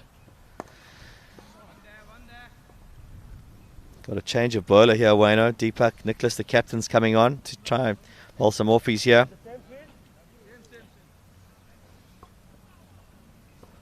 Yeah, watch for the one that he just pushes out the front of his chest. It's like the shot put delivery. It's a slight top edge there, but it has travelled, and that's just short of the river there. 6 runs. Pakistan in rampant form at the moment. That takes them to 48, just 2 short of 50. I'm surprised they haven't bowled Bose yet. A fast seamer, 2 left-handers on strike, short boundary on the leg side. You want to bring the offside into play, and I know Bose he's got good control, good pace. Going to be not as easy to hit the ball leg side when Bose bowls. Oh, there's the shot put. Good change up there from Deepak as well, coming around the wicket. I think that's a better line angle for him to work with a short boundary on the leg side. Right-hander Bhatti on strike now. He's on 26, 27. Ahmed is on 10 off 8, and Bhatti's on 27 off 10. Fielding.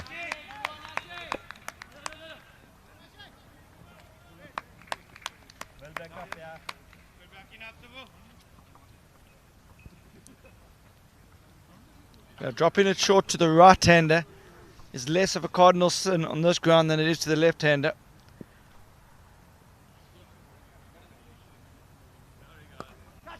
The top edge. A lot of work to do.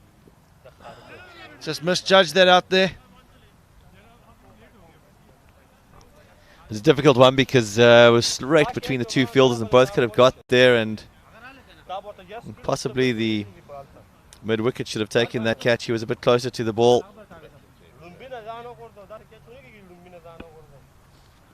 It's great to see Nick Pothers in the nets with the South African guys. There's going to be a special moment for the South African guys. Not sure if some of the youngsters in the South African side would have even seen Nick Pothers play, but Nick was known for his grit, his determination.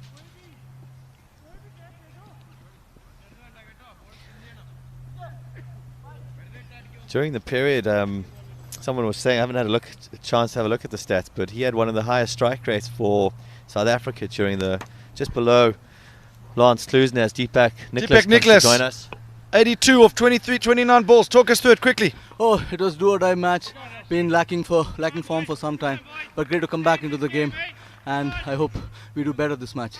Okay, and when's Bose going to be bowling? He will come in next. Okay, cool. I'll just run it. Okay, cheers, bye. Thanks, Deepak. Awesome insight there for the UAE captain. For those of you who haven't seen the knock earlier, it was some of the cleanest hits so far of this tournament. Definitely want to watch the highlights of that first innings. If he was in a head-to-head boxing match with Abdul Khan, I think he might have... Abdul Razak, sorry, I think he might have come out tops there.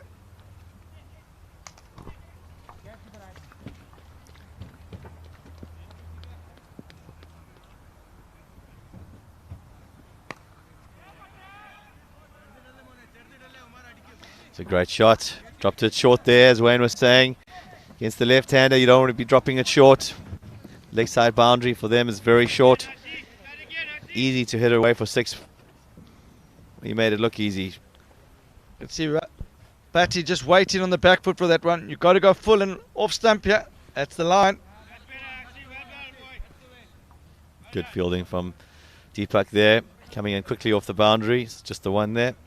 We've already seen a top edge to the full delivery here. So yes, of course, there's still the chance the slog sweep can clear the rope for that line, but much more high risk.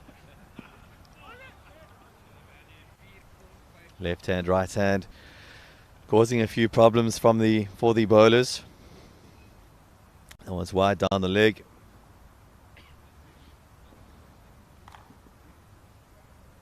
Ahmed on 13 from 11. He's playing more of a holding role, but that'll be 4.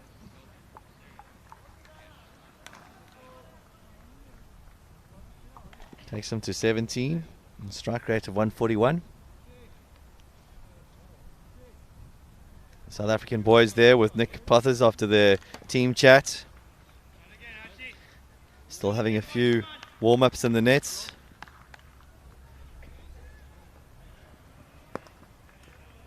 Well bowled.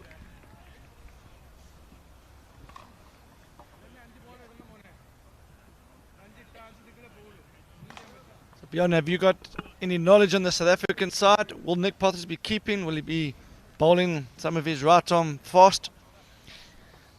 It's a bit like the weather in Chester, Wayno. I get told things are going to happen, and then on the day it's a completely different team turns out. But the word on the street is that he's going to be coming in number 3 and will be keeping. So I think that's going to be an amazing experience for us to watch. He really was a class act for South Africa and the Lions and Hampshire, and now as a coach on the international circuit, appeal there for stumping. But Lewis, the umpire, shakes his head. So Lewis Davies, he's had a great tournament as an umpire. Oh, and the key tidy work from the keeper. Bounces off and straight onto the stumps, but good decision from him. I think he just got his heel back. Do you agree with us if you're watching this game back home in Pakistan or Dubai or Abu Dhabi? Send us your thoughts there. That was a great ball from Hasim there. Really rushed the batsman and almost got through the gate. So just an update. Pitch 2. Australia going well now. 165 for 3.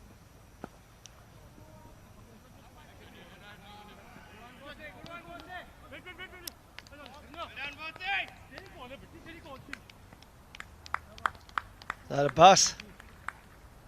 36 from 24. Sam Lang. 11 from 4. Coming in number 6. I don't think these last few balls there are going to be key. Oh, what a delivery. 3 good balls in a row from Nicholas. So we commentated on this game, but for the Australia and Singapore viewers, we'll talk you through our angle of this Singapore-Australia game as well. He's gone in, he's given him! And there's a cartwheel out for Deepak. What a game he's having. That was really real good pressure. I just mentioned before that he bowled 3 good ones in a row, and that was the 4th.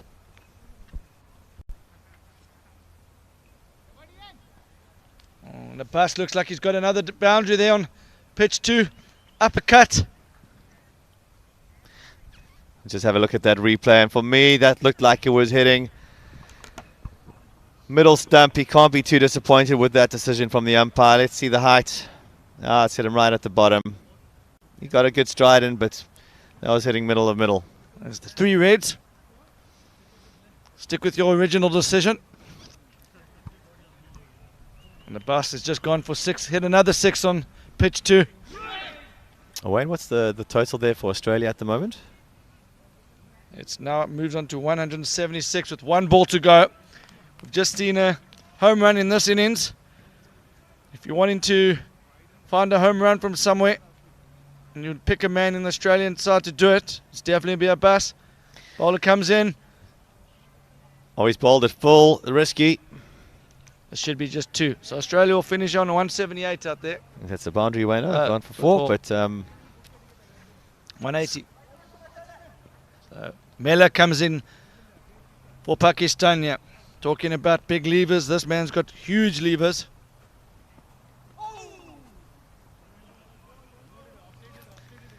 And Deepak Nicholas has had the best celebration of the tournament so far. He's going to get the celebration. He's going to get player of the day today. And folks, with the Singapore-Australia match, just remember, Singapore chased down 200 against the South Africans, so they'll be very happy with that performance.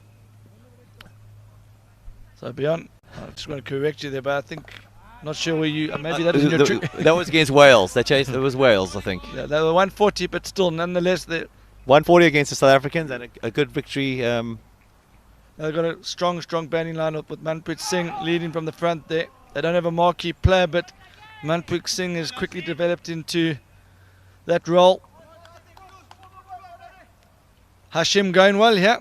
That's the right line to the left-handed Bakari, the man they call the mouth from the east. Fastest mouth in the east. Fastest mouth in the east. Given to him by the man Ali, South Punjab franchise owner.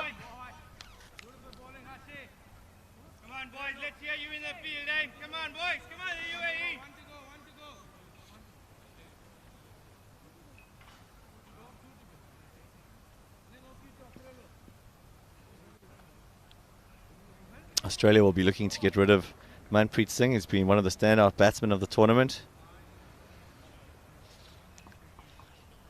180 on the back pitch. Pete Bowman's asking, is that enough? Good total. I think that's exactly par. Slightly smaller field there. Australia's strength actually been in the bowling, I think, so far in this tournament. Very, very disciplined attack, but Singapore do have the batsmen to chase that down. I put Australia as slight favourites there, but it'll all depend on the top four for the Singapore side. And on that pitch early in the tournament, just a correction to announcement earlier, it was 144 they chased down. Manpreet Singh scoring 20 of those on his own. Under the last man stands rule. We look at the bowling figures. Deepak Nicholas having a good game yet. Only gone for 12 of his 2 overs. The pick of the bowlers so far. Oh, it's another good delivery. Could be a wicket. Is he going to get there? Oh, that keeper's dropped him. Could be costly.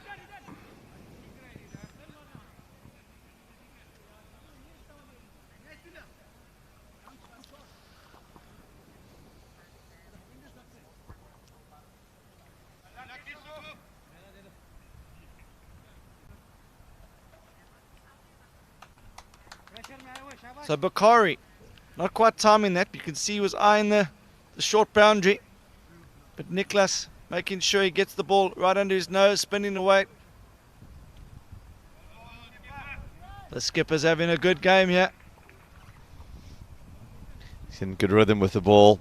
Getting good loop and turn and bounce. Difficult batting out there for Bakri. And he's looking to push and get off strike at the moment.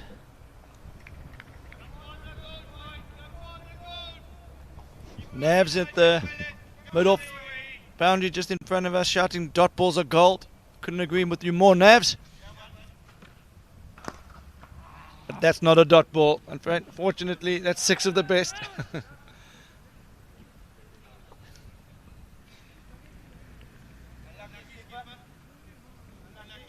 Pakistan now need 108 runs from 61 balls.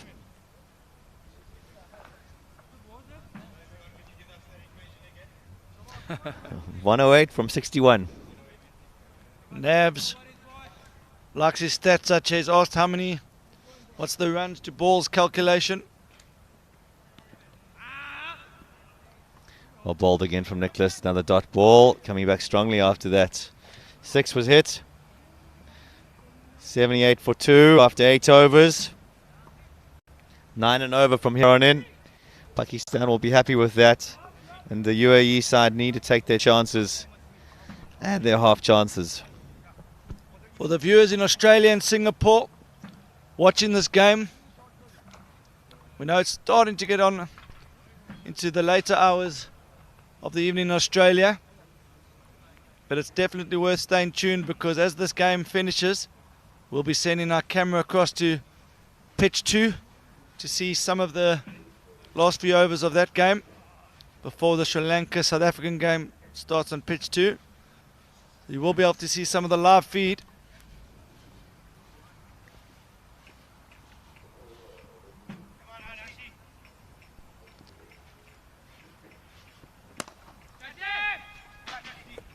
Oh, Deepak, you can't keep him out the game.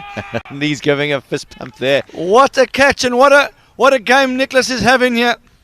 Oh, we're going to see the cartwheel. No, just the just the raising of the fist there, and what a game he's having. Unbelievable stuff. Can't keep him out. And the man of the match adjudicators have already written his name down. He just looks so confident under this catch there. Didn't think he was going to drop it for a second. His confidence will be at an all-time high. 84 early off about 29 balls. 2 wickets for nothing in his 3 overs. I haven't seen a lot of him play. It's my first game that I've watched him have the full match, and he really has been impressive. He's a solid cricketer. We're going to get Navs to come in here and talk us through this catch from his skipper. Navs? Yeah. Have a chat, but tell us about the game Deepak's having here. Oh, unbelievable. It's great that the skipper stepped up. It's about time he came right with the bat, to be fair. He's an unbelievable batter. Scored a record in the UAE not too long ago. 6 sixes in a league game. So yeah, grand that he's come off. And do you think you could be in the action yet long on at some point? Absolutely. And key positions, key fielders, we know. Very good. So you're not under any pressure now, but if it comes under, the ball comes to you, you think you're going to be confident in taking it? As long as you get a snap of me with your phone while I'm doing it. Good stuff, good luck, but cheers. What a character, what a player. So much fun out here for the players, on and off the field, and Naz, another one of the crowd favourites. That's clever cricket there. They're going to get an easy 2 here, possibly a boundary. Alex Craig, the groundsman, had his mower out early this morning, cut in the field. The outfield's probably even quicker than it was on the first 3 days, as demonstrated there. That's slightly uphill, and it's still raced away for 4.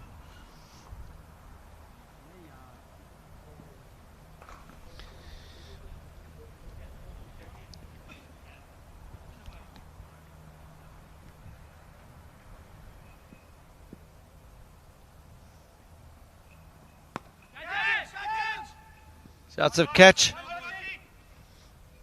Just falls short of Bosey on the boundary there. That's a bit of bowling there. Wasn't quite short enough to play that shot, and he did well to get it away. We've been unlucky to get a boundary off that shot, off that ball. Few field placements being changed here. Another good delivery. Oh, that was very well bowled by Hashim. Beautiful action, Hashim. More of a classical action compared to his skipper.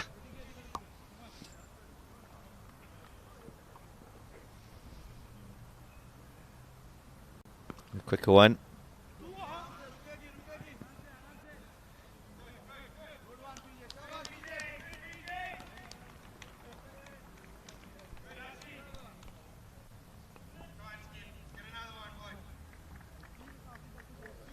Words of encouragement from Nav to his skipper. Nicholas comes on to bowl. He's bowled 3 for 20, just the 1 wicket, going at 6.6 and over economy rate. He'll be looking to pick up another stick here. Wickets are vital for UAE if they're going to win this match. 101 required from 55 balls, so it really is in the balance at the moment. 1 more wicket and you'd say UAE are favourites for this match. And they know that, and they've brought in a slip. Oh, this is great captaincy from Deepak. Great batting, great bowling, great catch, and now good captaincy. We've also got the cover in, which is very, very aggressive. Pakistan haven't seen this throughout the tournament. Appeal for caught behind. Oh, he's given him! Deepak applying the pressure.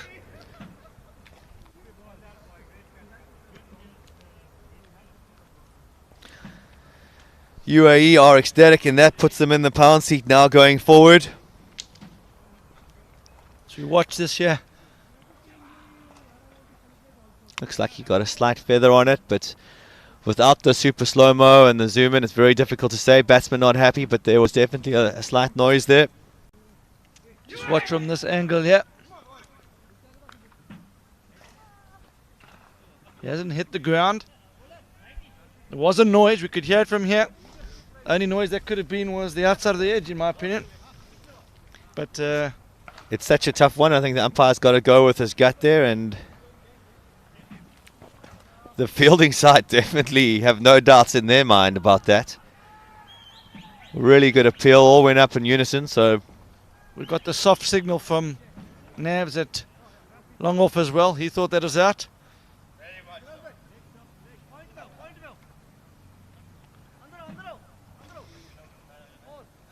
Yeah, Deepak, he's now clearly the man of the match, and we're going to give him his award in the 15th over. Abbas Khan comes to the strike. New batsman. And now Deepak even deciding to bowl a leg spinner. He's missed a trick there. His fielder's in again, going for the wicket, and he's just eased that into the covers for 4. Yeah, he's trying things. Yeah, he knows another wicket will put Pakistan right on the back foot.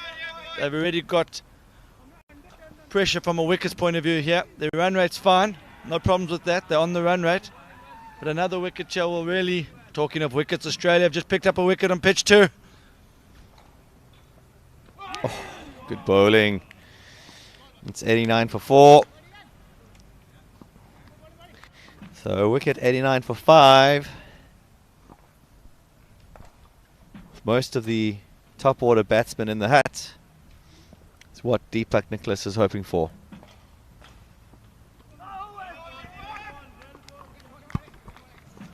He's bowling off spin, leg spin, taking catches, setting good fields. Just 24 runs from Deepak's 4 overs and the 1 stick. Cutting rate of 6. Worked that out by myself, thanks. Really good bowling.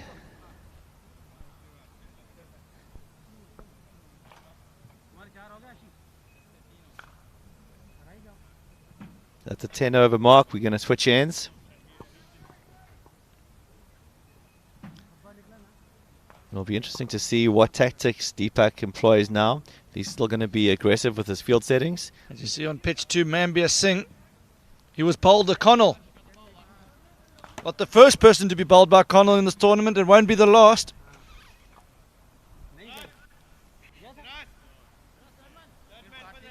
Just the breakthrough Australia needed early doors there.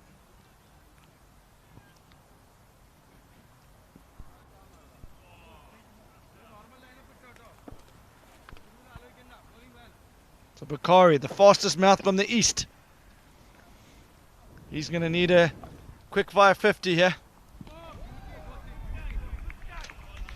Trying to work that to third man, and lucky to get away with not nicking it. Didn't move his feet well there. It's a dot ball.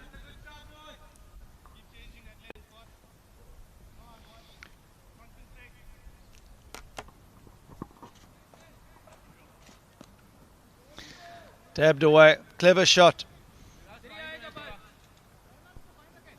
Asking for the slip.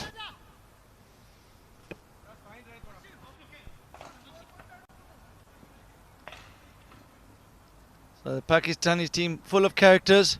The man on strike here now is definitely one of the men with charisma in this side.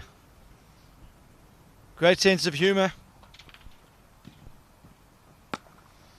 And he can play a bit as well.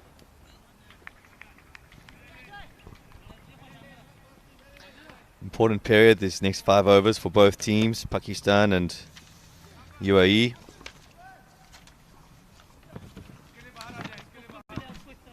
Little lull in the field now. It's quite quiet. Everyone's concentrating really hard, making sure they're in the right positions.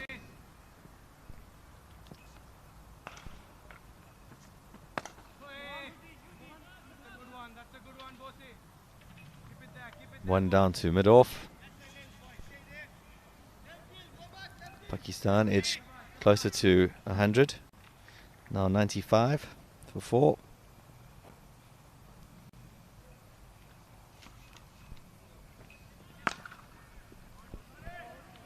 There'll be a boundary. So Bakari just moving the field around, yeah. This is a really intelligent knock. Few dabs backward behind square. He got the field change and decided to come down the wicket, try to get on the full, created a half volley for himself and slashed it through the vacant extra cover region.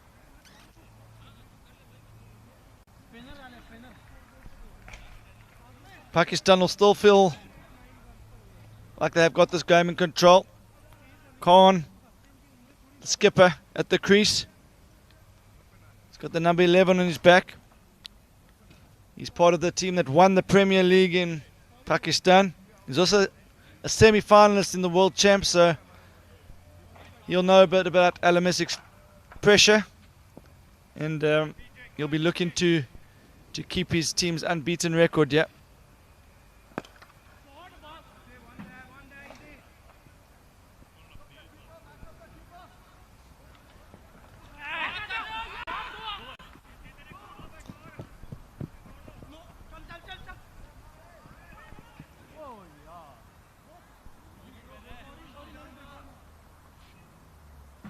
That's the 100 up for Pakistan. They're 102 for 4.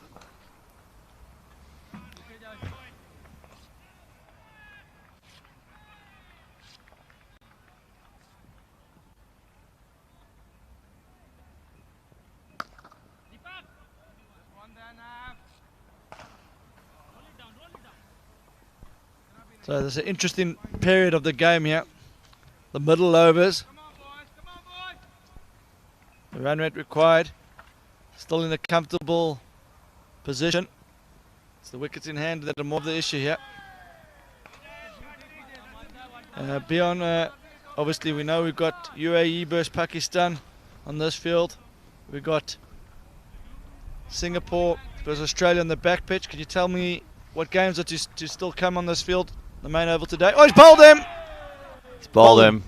Let's have a quick look at this first, Wayno. See if we can get a highlights of that. Just rushed him for pace. That's a really important wicket for the UAE, as Pakistan were just kind of settling into a rhythm there, working the ball around and chipping away at the total. And I think they're in trouble now. I think that's the wicket that they needed. It still is a batsman's game. Anything can happen, but I think UAE just got the edge now. Yeah, there's a slight quicker one by PJ there. Just rushed him. Probably should have gone forward to it. He's happy with that. Look at that celebration. He had an outstanding knock on Tuesday where he made 44 from 44 deliveries as last man stands. And he'll be happy to pick up that wicket. So yeah, we've got some mouth-watering matches up on Oval 1 at 12:15 local time. It's South Africa versus Sri Lanka. Sri Lanka with Mendes. Sri Lanka with Mendes and South Africa now with Pothers, the first time he's joined the side. So hopefully you'll get to see a class batsman in action, and up against Mendes will be interesting as a bowler. And Nick Pothers spent a lot of time coaching the Sri Lankan national team, so he should know. Hopefully he's giving the South Africans all the insider tips. He'll know about Solomons, he'll know about Mendes. At 3 o'clock it's the USA versus Wales, which will also be a cracking match. I think they're two evenly matched teams. Anyone to watch out for in the USA side? Let's watch this delivery. Apurva Nair is always useful with the ball. And with the bat, we've got Chanderpaul, who's made a couple runs for the side, and obviously an unbelievable talent, but he hasn't really kicked on and showed his true talent. So I'm thinking today's the day that he's going to make a real quick 50 for the side. So that should be exciting. And the Welsh side will have David Hurst joining them again. David Hurst could be considered the marquee player for Wales, although he got castled by Jake O'Connell early in this tournament. But David Hurst played Cheshire minor counties. He's a really good player. They've got Dion Holder. He can play a bit as well. So it's two evenly matched sides. I think it will be go down to the wire. And the match of the day at 5:45 is England versus India. I think England will be missing Nick Compton in that match. Have they dropped him or they just giving him a rest? I think they're resting him. He's not as fit and nimble as he used to be. Just seen a drop catch on this pitch too. Australia vs Singapore. Could that come back to haunt them? India will be with Wasim Jaffer, who's been a revelation for the side since he joined the squad. And India will need to win that game against a rampant, unbeaten England side. Yeah, England with the fastest bowler in the tournament in Adil Khan. He's got some serious wheels in him. Yeah, it was good to see Adil passing on some of his bowling knowledge to a young David Nielsen Scott in the net. So it's good to see the England team coming together, not only off the field but on the field. Great team spirit.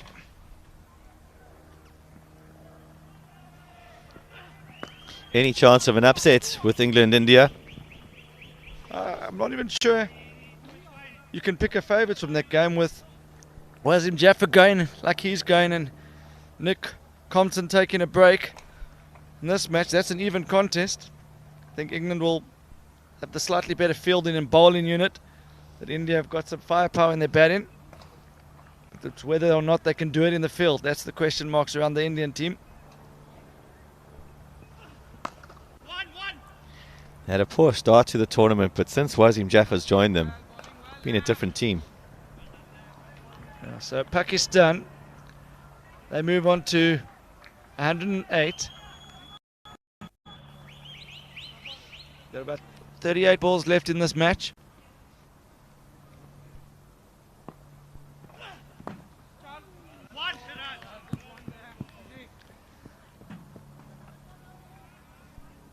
Bukhari now the key for Pakistan. Yeah, and he'll know it.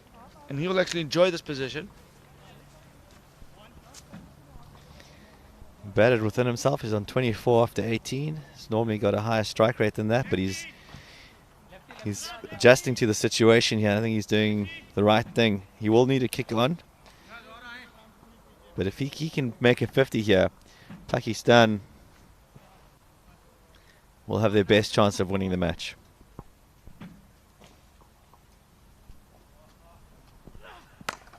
What a shot. Didn't quite get hold of it, and the fielders fumbled it, and he should have stopped that one. But good running for Muzian. A lot of credit to him there, because there was potentially a chance of a run out if he, coming back to the non-striker's end, but he's forced the error on the fielder there.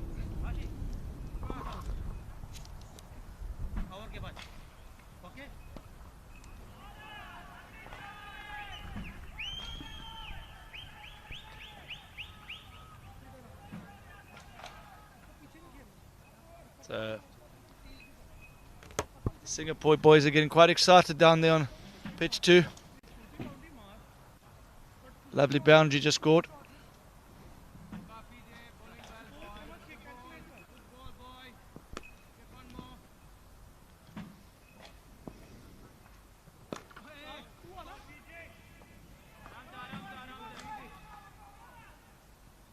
Chance of a run out on the oval 2 there. The Aussie boys have their hands on their heads. Must have been close. So 35 balls to go. 73 runs to win. 2 a ball. It's 4 more. A full toss dispatched. 2 a ball. And the LMS means 10 and over.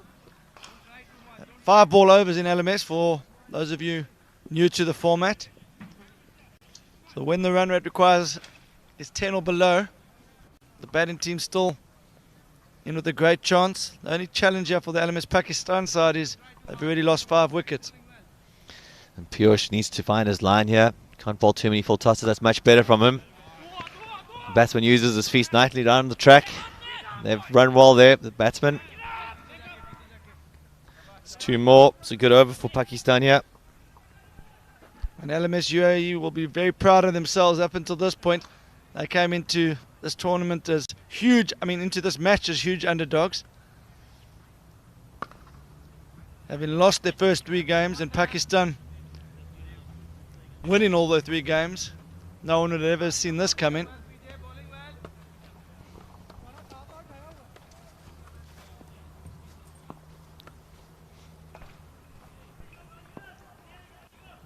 Oh, well, ball by Piyush. Well played by the batsman too. Unbelievable shot there.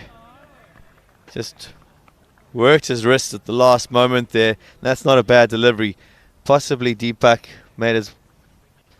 could have had a fielder a bit finer there, Amir. But nothing wrong with that delivery. That's a real quality shot there from Manzoor, who goes to 9 of 6 deliveries. Good to see the comments coming in on the live feed yet. Talal Afsal says, come on boys, Bakari and Muzi can pull this off. Just noticing Bakari's strike rates now just climbed above 150 for the first time in the match. He's of 35 of 22, so I think his eye is in and he's going to start to up the momentum a bit for Pakistan. No. Abdul Razak struggled to get going in his 3 balls. There was a sharp chance. That looked to be an edge. Nav scratches his head there. Let's have a look at this replay. Oh. We'll see if we can get Nick Potters to give a few tips to the keeper here for UAE. This looks like his footwork was a bit slow there. Sharp chance though. Oh, and work down to fine leg. Keeper's done well here. This looks like it's building up towards an exciting finish. Early on we saw a great knock from Shiraz. He gave Deepak Nicholas the strike early doors. Deepak set the game on fire. And Deepak getting to his 50 off I think it was 17 balls. And then Shiraz got going in the latter half of his knock.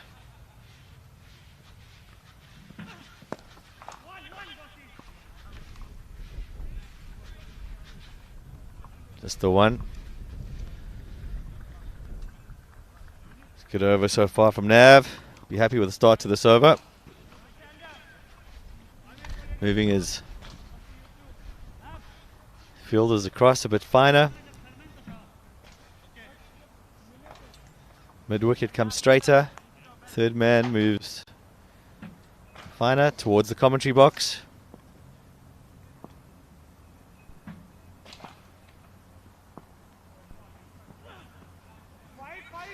That's going to be 4 wides. Nav disappointed with that. Keeper had no chance. Guys, please can we have some predictions on this match? LMS Pakistan or LMS UAE? Could we even see a tie? George Pope says this will come down to the final ball.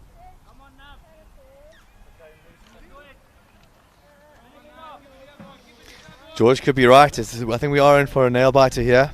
UAE got to cut out the extras here though. That's much better. The extras must be one of the top scorers for Pakistan there. See the run rate required, 9.63. That's actually come down slightly. Run required, not a problem here in terms of the rate. But another wicket check will put UAE well on top. Nav's starting to get some pace here now. Just finished his spell, but that's a good spell. He got the vital wicket, a little bit unlucky at times. His figure's not done justice there.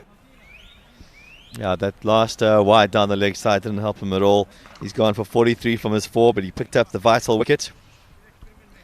And some of the crowd not prepared to pay the entrance fee, just watching from the sidelines, yeah? cheeky. Now, just to be clear, there's no entrance fee to get into Chester Boughton Hall. This is obviously a free entrance event. So we hope to see some supporters coming in after work later. Yeah, I'll come down and support the local England team. Should be a cracking match. Good atmosphere at this wonderful venue. Boughton Hall Cricket Club. Oh, there could be a run out. Oh.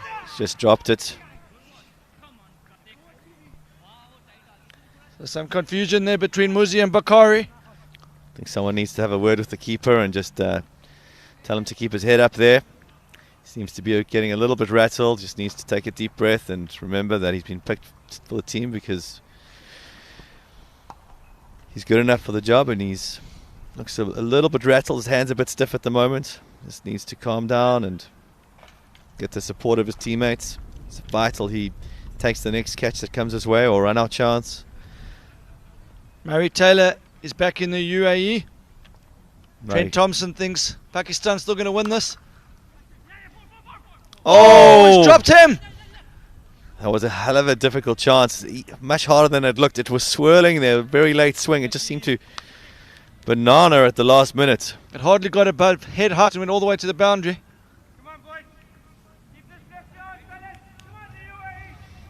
He's got his hands into the wrong position there, Hashim. Saved the boundary. Or ball. Muzi's played a good knockout, number 7. It's gone a little bit unnoticed. 17 from 10. People are going to be very proud of Muzi back home in Pakistan. Talking of Sri Lanka, they up next against South Africa. So that's going to be one cracking game between two very strong sides. And South Africa will want to win that. They know they've got Australia tomorrow, so 2 tough games in a row. No easy games in this tournament. They've gone up for the catch there. Umpire Lewis says no. Pakistan batsman unmoved. And Piyush has bowled really well this over. He's had the one chance already put down.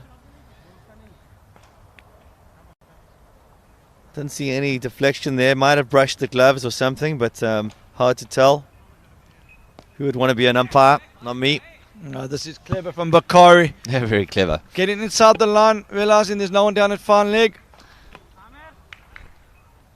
Unlucky for Piyush there. It really is a batsman's game, but that was a really good over from him. He's now bowled 3 overs for 24 runs. Done a good job from his captain, and unlucky not to pick up a wicket in that over. 44 runs from 20 balls. George Pope has asked a good question here. If UAE win, which would be a bigger upset? UAE or Singapore? I think he's referring to the Singapore-South Africa game, or he might be referring to Singapore-Australia. But either way, if UAE win this game, this will be the biggest upset of the tournament. No one's given them a chance coming to this match. Especially considering the form of Pakistan and the form of UAE.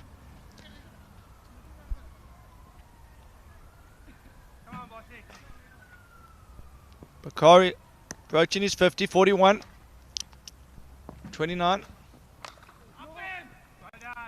Muzi playing a great supporting role.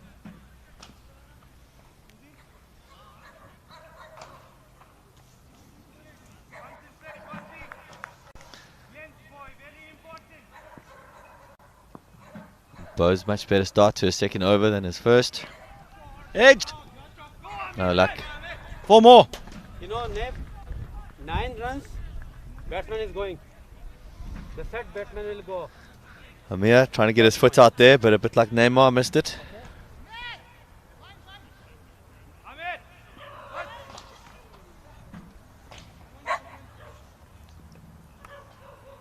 So this is a great experience here for Muzi from the South Punjab region of Pakistan. Oh, it's another edge. Oh, he's missed it again. Possibly need to keep him finer here. The ball just seems to be... The captain's nightmare. He actually did move the third man finer, and Muzi decided to go even finer. I think there was a bit of an edge there, but now let's give the credit to the batsman there. Well played, Muzi.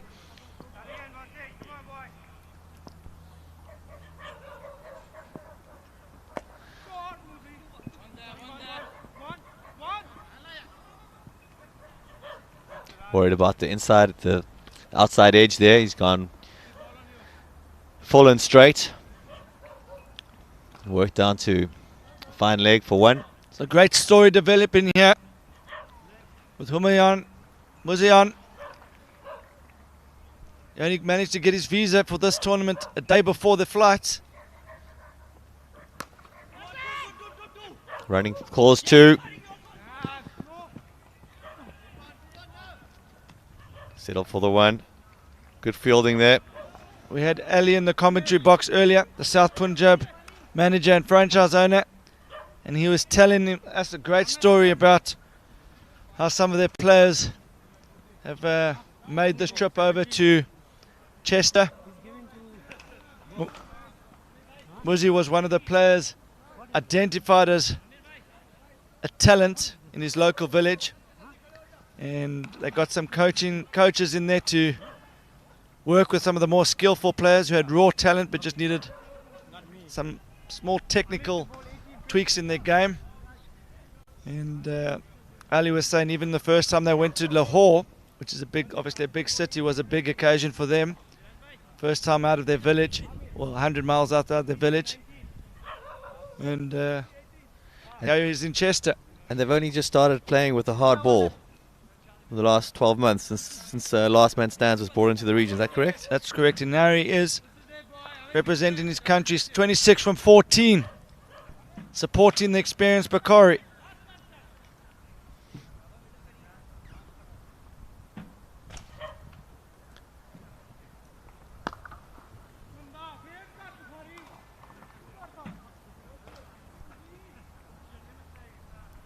Bit short there from Piyush.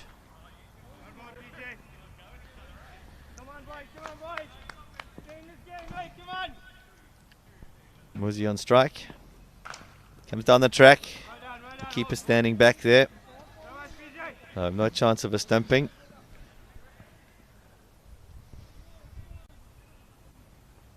It's going to be a tense finish here. 33 from 13. Oh, he's gone for a big one here. Nicholas is under it. Oh, and that's the first foot he's put wrong in this match, Nicholas. 2 important runs for Pakistan. Nicholas won't be happy with that. Up until this point, Nicholas has been superb. Everything has touched his turn to gold. Not on that occasion. So often that happens. You have a drop catch and then the next one you bowl a wide. Trying too much there, Piyush. PJ needs to keep his composure. This is going to go down to the last few balls. 30 from 12. Who's your money on?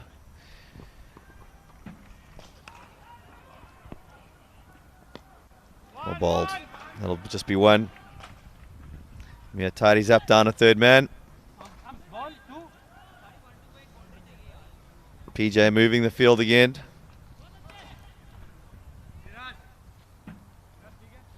Bakari needs a boundary here. You can see him come down the track here, use his feet to PJ. Knows the keeper standing back. As well bowled by PJ, could see what Bakari is trying to do. Just a little bit quicker and pushed it through. Good bowling. Really well bowled. So into the last 2 overs, which means it's a power play. Are Pakistan going to elect to go for a 4-2 field? UAE. Yeah, but just looking at PJ's figures here, he's bowled 4 overs, 29 runs and picked up the 1 stick. He's done a vital job for his captain and he's really given them a chance. He's bowled out.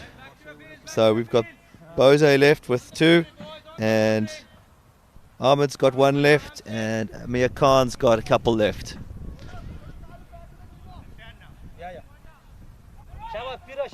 Square leg boundary is the short one here to the right hander. Runs downhill as well. It's gone offside. Into the outfield. Pushing hard. So where are you thinking as a captain to tell your bowlers full and on the off stump? And for the right hander, definitely go full and wide. wide Yorker would be the ball. For the left-hander, you maybe want to bowl it into the wickets, into the hips. Try and get him to go leg side, especially considering he likes to give himself room, Bakari. Bakari's been using the crease well this innings. He's now on 43. So it could get his 50 and make things really interesting for Pakistan. 7 more. Bakari could perhaps have a word with himself and maybe say, keep himself still. I think he's trying to do too much here. His head's moving a bit.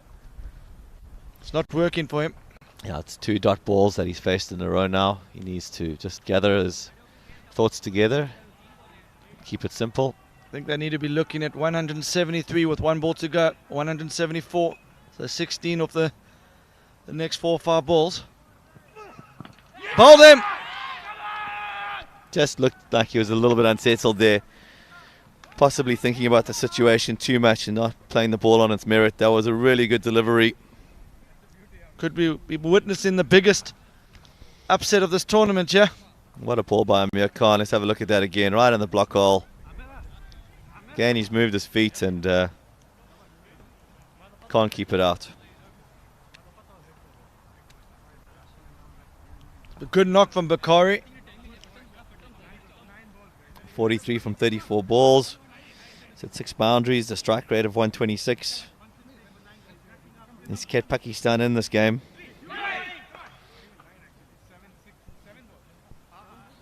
Shabazz Khan is the new batsman coming to the crease.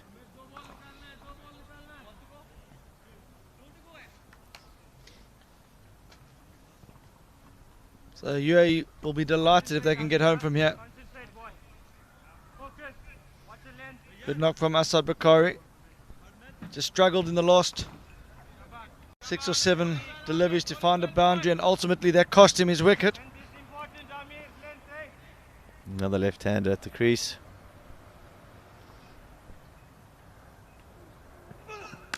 What a nice way to get off the mark there. Confident shot to mid-off. And they're going for 2. Could be a run out.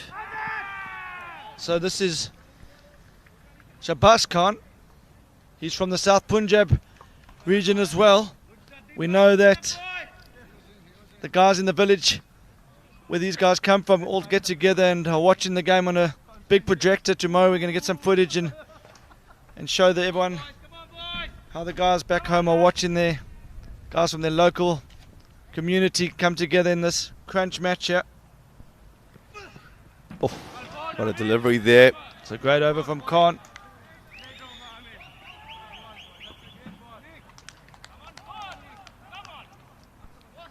Oh, ball Khan, and that completes his second over. He's just gone for 11 runs, and maybe Deepak should have given him another over early on, but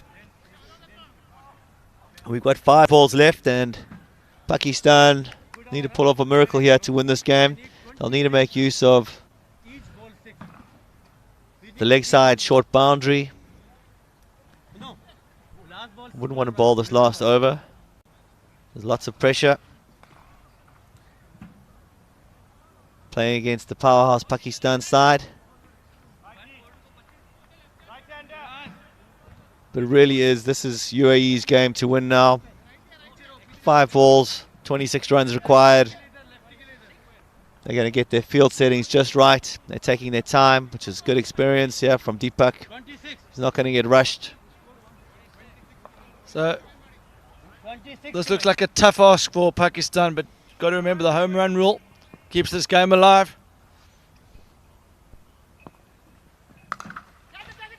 That's high and Hampson. This should be 6. Deepak under it. That's a great start to the over from Pakistan. Just what they needed to settle the nerves. That's 20 from 4 now. 2 men from South Punjab at the crease. Got their visas just in time for this tournament. This could be a great story either way here. Where does he put this ball? Gone again. That's a great shot. 6 more. Oh, just 1 bounce 4. So he's showing he can play both sides of the wickets. The bowler cleverly pushes it wide, and he's up for it. Muzi now 41 from 21 balls. What an innings from him. And Ali early in the tournament was telling us what a talent Muzi is. Raw talent before they spotted him. And now he's showing us he's also got a calm head as well. It's gone again. This should be 2. Yeah, you need to get him. It could be a run out. It could be out. Oh, he deserved more than that. That's unlucky for Muzi. What a great knock, though. Unbelievable effort. Good fielding and so difficult in the last over where you want to keep the strike because you're hitting it so cleanly and you're the in batsman. And it's so difficult to come in now for the other 2 batsmen who haven't been at the crease for much. Shabazz just faced the 2 deliveries. And there's only 2 more balls to go in this innings. He needs to find a 4 and then a 6. Need 2 boundaries off the last 2 balls here. 4 and a home run. For those of you tuning in, the last ball, if you hit it for 6, is worth 12. So even if he gets a 2 off this ball and then clears the ropes on the last run, Pakistan will come home, yeah. He's got to go. He's got to go. He has to go. The ball's coming in. He needs a good throw. He's done it.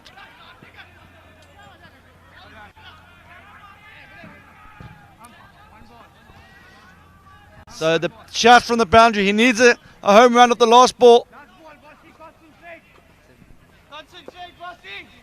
So 13 to win, 12 to tie. Could we have our first tie of the tournament here? He needs a 6 to tie it. He needs a home run. He needs to clear the ropes. Bose comes in. Where's he going to go? Well bowled. UAE win this. What another great game of cricket. Unbelievable stuff. No one this morning woke up at breakfast time was talking about a UAE win. They were all talking about the Australia-Singapore match and who was going to win that game. It was almost a foregone conclusion that Pakistan would walk this game, and that's cricket for you, and that's last man stands. And what a day, what a game for UAE. Now that's amazing, and spare thought for Muzi, who played the knock of his life there. I'm sure all his mates back home will be very proud of him. Deepak's, they wanted to win one of the big games against one of the powerhouses, and finally they've got their win and they can be very proud of themselves. They've played as a unit and they've given their best. They dropped a couple catches, but really they've had an outstanding game. Some great batting, great bowling. The players shake hands. Pakistan, very sportsmanship, straight out to congratulate the opposition. A couple of the UAE guys have Pakistani descent and heritage, now living in the UAE in Dubai. Good friends off the pitch. We're going to be going across shortly to a new media correspondent in the form of Ross Kaywood, filling in for Nick Compton in the post-match interview. It'll be interesting to see the way he approaches this. But we will also be reflecting on the Australia-Singapore game. Beyond, do you have an update on what's happening on that field? Really another cracking game, Wayno. 97 for 3 after 11.1 overs, 84 from 44 balls. So another nail-biter of a match on the other oval. We will be switching the live feed across to that field in about 5 or 6 minutes, so we should get most of the run into the end of that match. We will be going across to a live interview with Deepak Nicholas, who is the man of the match, the easiest man of the match decision of the tournament so far. Just looking at the Pakistan scorecard there. No one going on to get a 40, but some really good innings by Bakari and Muzi with 43 from 34 and 42 from 22 respectively, but no one else coming to the party. Boughton didn't do too badly with 36, but not enough to take them home. Missing out on Abdul Razak's big power up front. I think really that was the big wicket for the UAE. PJ bowled superbly there, mixing up his pace. Just 29 from his 4 overs, 1 wicket. Yeah, Khan just coming on there in the second last over of the game under pressure. He's just gone for 11 runs off his 2 overs. And talking about under pressure, Ross Cawood in the central commentary interview position. Ross Cawood doesn't know what the word pressure means. Never says no. Always up for a challenge. This should be one of the highlights of the tournament. Watching Ross Cawood approaches the interview. Consummate professional. This won't be the first or last time he does an interview. I think you'll have learned from Nick Compton. Will he use the word cracker in this interview? We'll be crossing over to Ross Cawood and Deepak Nicholas and the skipper from Pakistan, Khan, in a few seconds. Stay tuned for the Singapore-Australia game after that.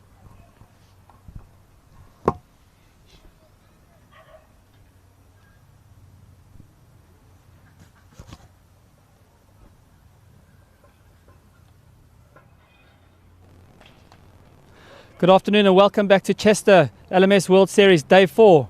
We've just had a cracking game with Pakistan versus the UAE, and the UAE have a bit of an upset. I've got Deepak Nicholas with me. He's smashed 80 odd and had a good day in the field with the ball. Deepak, how did it go? Oh, thanks a lot. A very tight match, defeating Pakistan, the pool toppers. Great experience for the boys.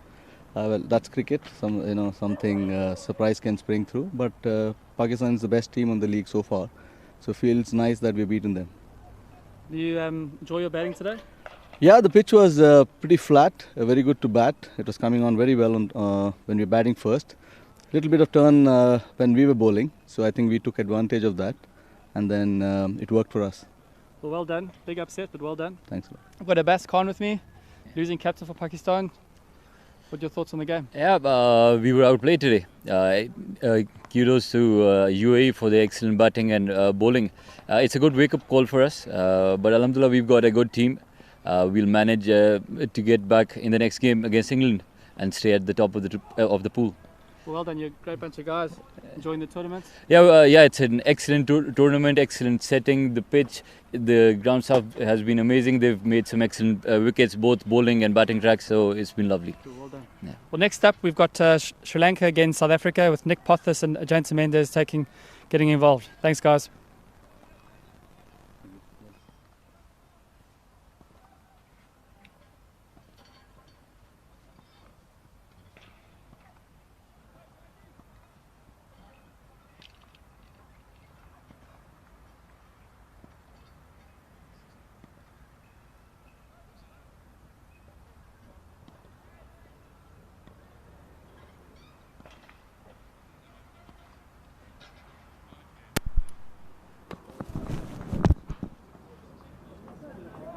Who's on there now?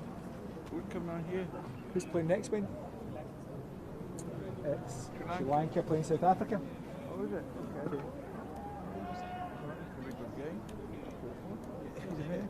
I came